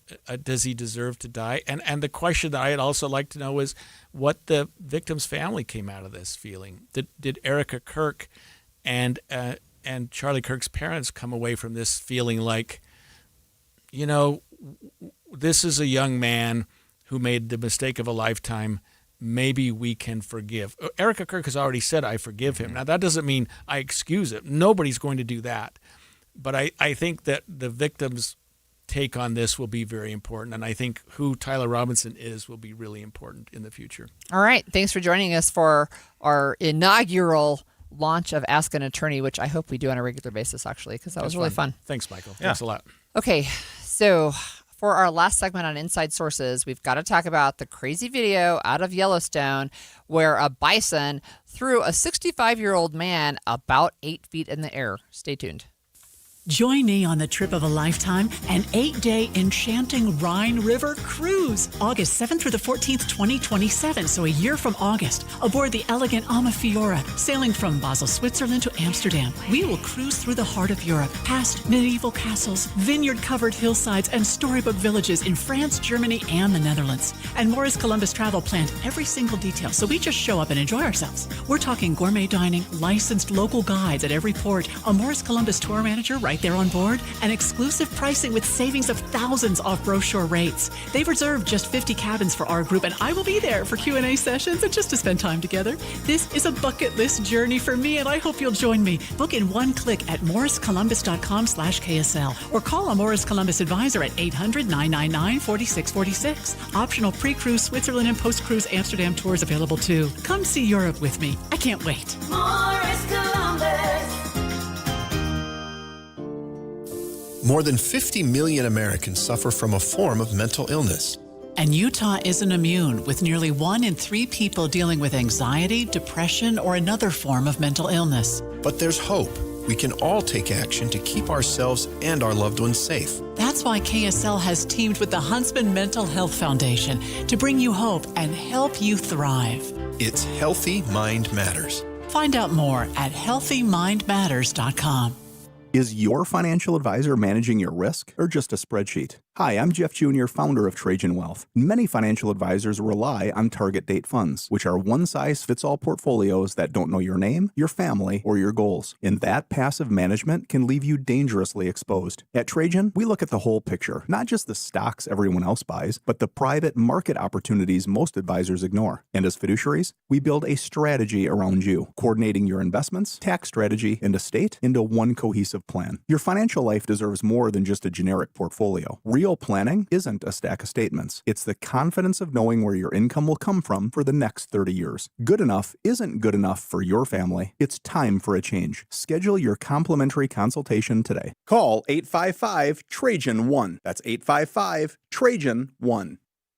Advisory services through Trajan Wealth, LLC, an SEC registered investment advisor. Private equity investments require accreditation. Other services through Trajan Estate and Trajan Tax. Additional disclosures at TrajanWealth.com. This is a special alert to all Americans who own a vehicle with less than 200,000 miles with an auto warranty about to expire or with no warranty coverage at all. Due to a decline in the economy, CarShield is announcing a low-cost month-to-month vehicle protection plan that is now available to the public to save any driver out-of-pocket expenses on future auto repairs. Call now to find out how you can pay almost nothing for covered auto repairs. Yes, you heard that correctly. Pay almost nothing for covered auto repairs. An open phone line has been established for all drivers to call for a free quick quote.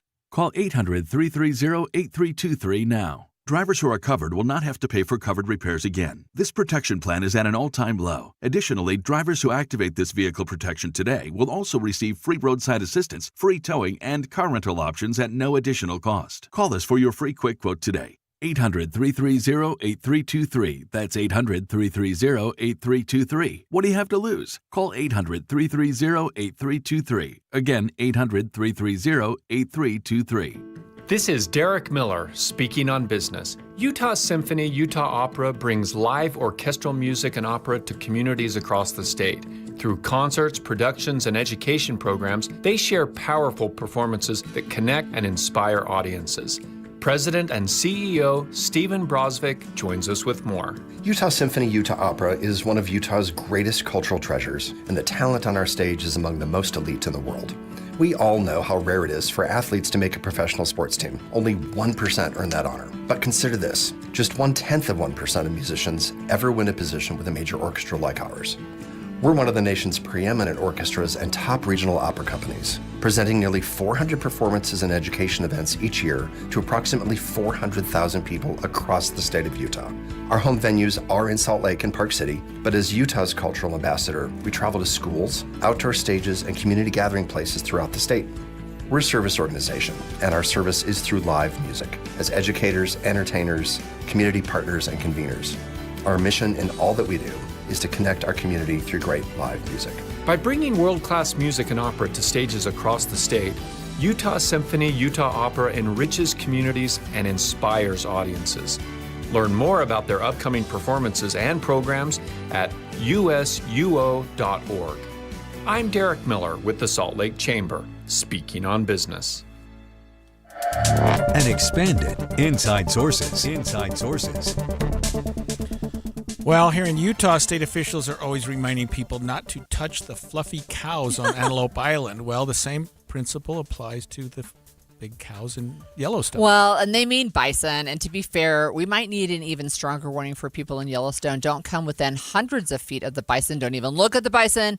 Don't even think about the bison. And Okay. a 65-year-old man found himself the target of a bison attack in Yellowstone this weekend. Luckily, he's not dead, but he was seriously injured, and the bison should not be punished for that. That bison was just doing what was natural to him when a person gets in his space. Well- and I, too often we get mad at the animal. And I'm not saying this individual did anything wrong, but he was a little bit close. And we have wild animals, and they do things. Well, he was not trying to touch him, but there's the photographer that captured the attack on video, Mike McLeod. He talked with KTVQ about what he saw. My wife saw a bull bison come into the campground, and it was just walking, but there were these young boys standing by a tent, and they had their phones out, and for whatever reason, the bison, who was still like 50 to 100 feet away, just charged them. Oh, and he got too close to the man who was running for his life, literally. The bison just lifted him like nothing else, just put his head down and flipped the man 8 feet in the air. Yeah, he really was. So he was keeping a fair distance from the bison. Apparently, that really agitated that bison, even that far away. You saw, as soon as the bison stood up, the grandfather's like, no, we're out of here. Yeah, bison have no sense of humor. Apparently. I mean, it was just like, don't get in his space. I mean, They why don't even have a sense get of anywhere humor. near that, right? And look, people, like some of the stuff I've seen on social media, described it as a very cranky bison. And that he went into a campground. So first of all, I, as a camper, would have thought that would have been a safe space. Thank you very much. Right. So I know you have to like put your food away so you don't invite the bears. But what do you do when a bison comes into your camp? Yeah, and apparently some park rangers rushed to the guy after the attack, and they had a little bit of a sense of humor about it. When he was down on the ground after things were settling down a little bit, I said, hey, as a former U.S. Army paratrooper, I give that landing a like a 9.5 out of 10. And he's like, well, if you just caught me 5 years ago, I could have done better.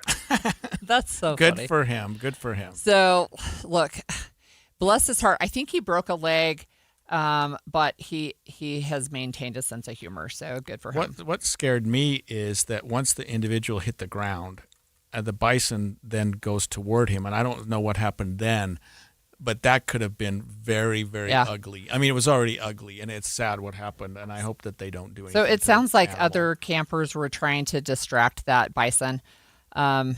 I don't know if you're yelling and waving your arms or whatever, but these are big animals. And I've seen some, like there's some pictures from Yellowstone where people are trying to take a picture up close, right? Do a selfie up close, and then they get flipped. Or they're going up to pet the calves, and mama bison is close by, right? But this didn't seem to be the case. So we think of bison as cattle, who are generally gentle animals. I mean, you think of a bear, that's a scary thing, but a bison. I but think no, they're they, scary. They can, They're huge, man. They can be mean, And they're animals. fast. Don't go They're near fast. them. They're wild for a reason. All right. And have never been successfully domesticated, really.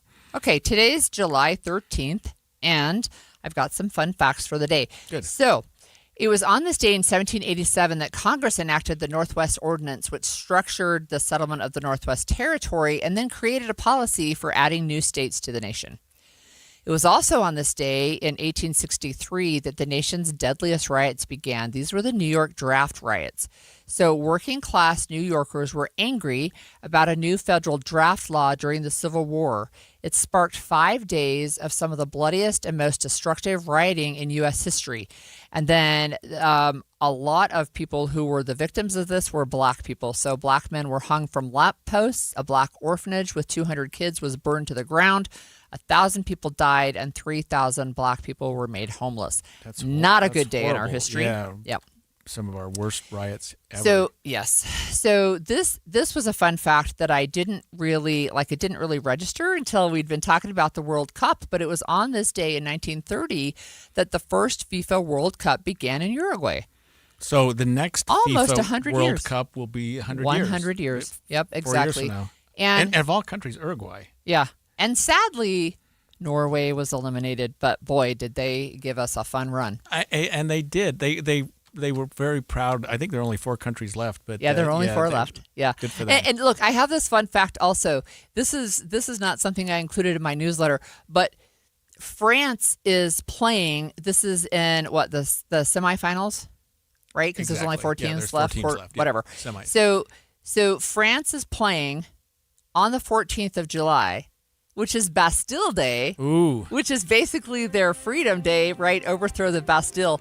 I thought that was really interesting. Good for them. So I don't know why we're having music because that's early. Yeah, So we're going to keep talking.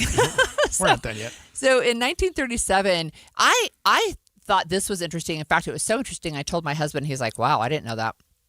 American businessman Vernon Rudolph sold his first Krispy Kreme donuts in Winston-Salem, North Carolina.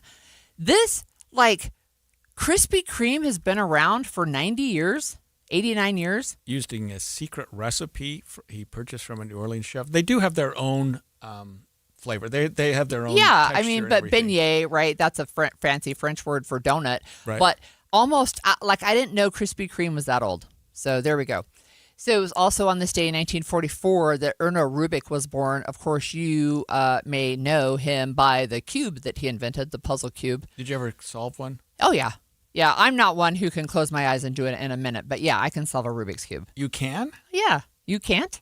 No. Really? I've never tried for more Oh. than a few minutes, but it's Wow. like, get me out of here. That I is an can't- interesting I can't do fun this fact. anymore. Right. I have one more fun fact before you do your closing arguments, but it was on this day in 2013 that the hashtag Black Lives Matter first appeared. And of course, it sparked a movement. It also sparked backlash, but it was on this day in 2013. Well, I think we've had enough lawyer stuff for today, but I have to go to something that I'm reading about that happened today, or at least recently. A Florida federal judge said that President Donald Trump had sued the Internal Revenue Service for, quote, an improper purpose, to gain the appearance of judicial legitimacy for a controversial settlement with the Justice Department, which the president effectively controls. This judge was just on a roll, and so much so that she referred his own lawyer, Alejandro Brito, to the Florida bar to consider whether he should be disciplined. She also sent this copies to the Department of Justice's lawyers, to their bar association, saying, what are we doing? And this was a judge that has some serious guts, I think, but she issued a blistering order. I think it's like 130 pages. Wow. And said that what we're talking about is a $10 billion lawsuit that Trump filed against the Internal Revenue Service for releasing some of his records. And she's saying that was just an improper purpose. Like, you had no basis to file that lawsuit. And of course, if you recall, that case was settled at one point for $1.8 billion to compensate victims of prosecutorial misconduct. That was thrown out in a New York minute, literally.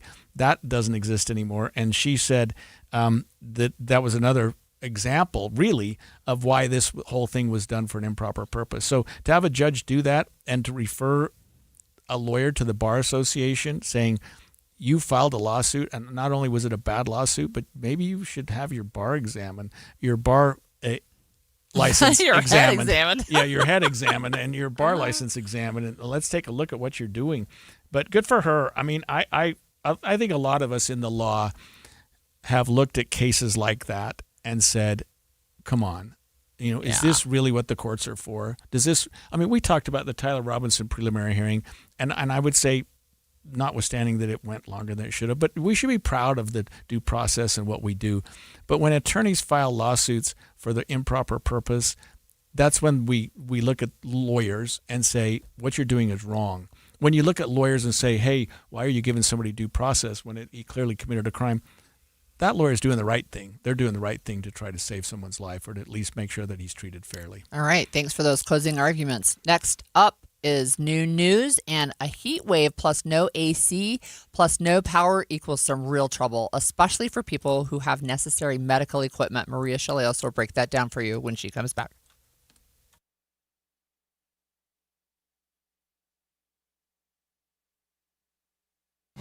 KSL FM Midvale, KSL Salt Lake City. Good afternoon. KSL News Time is 12 o'clock noon, and Utah's noon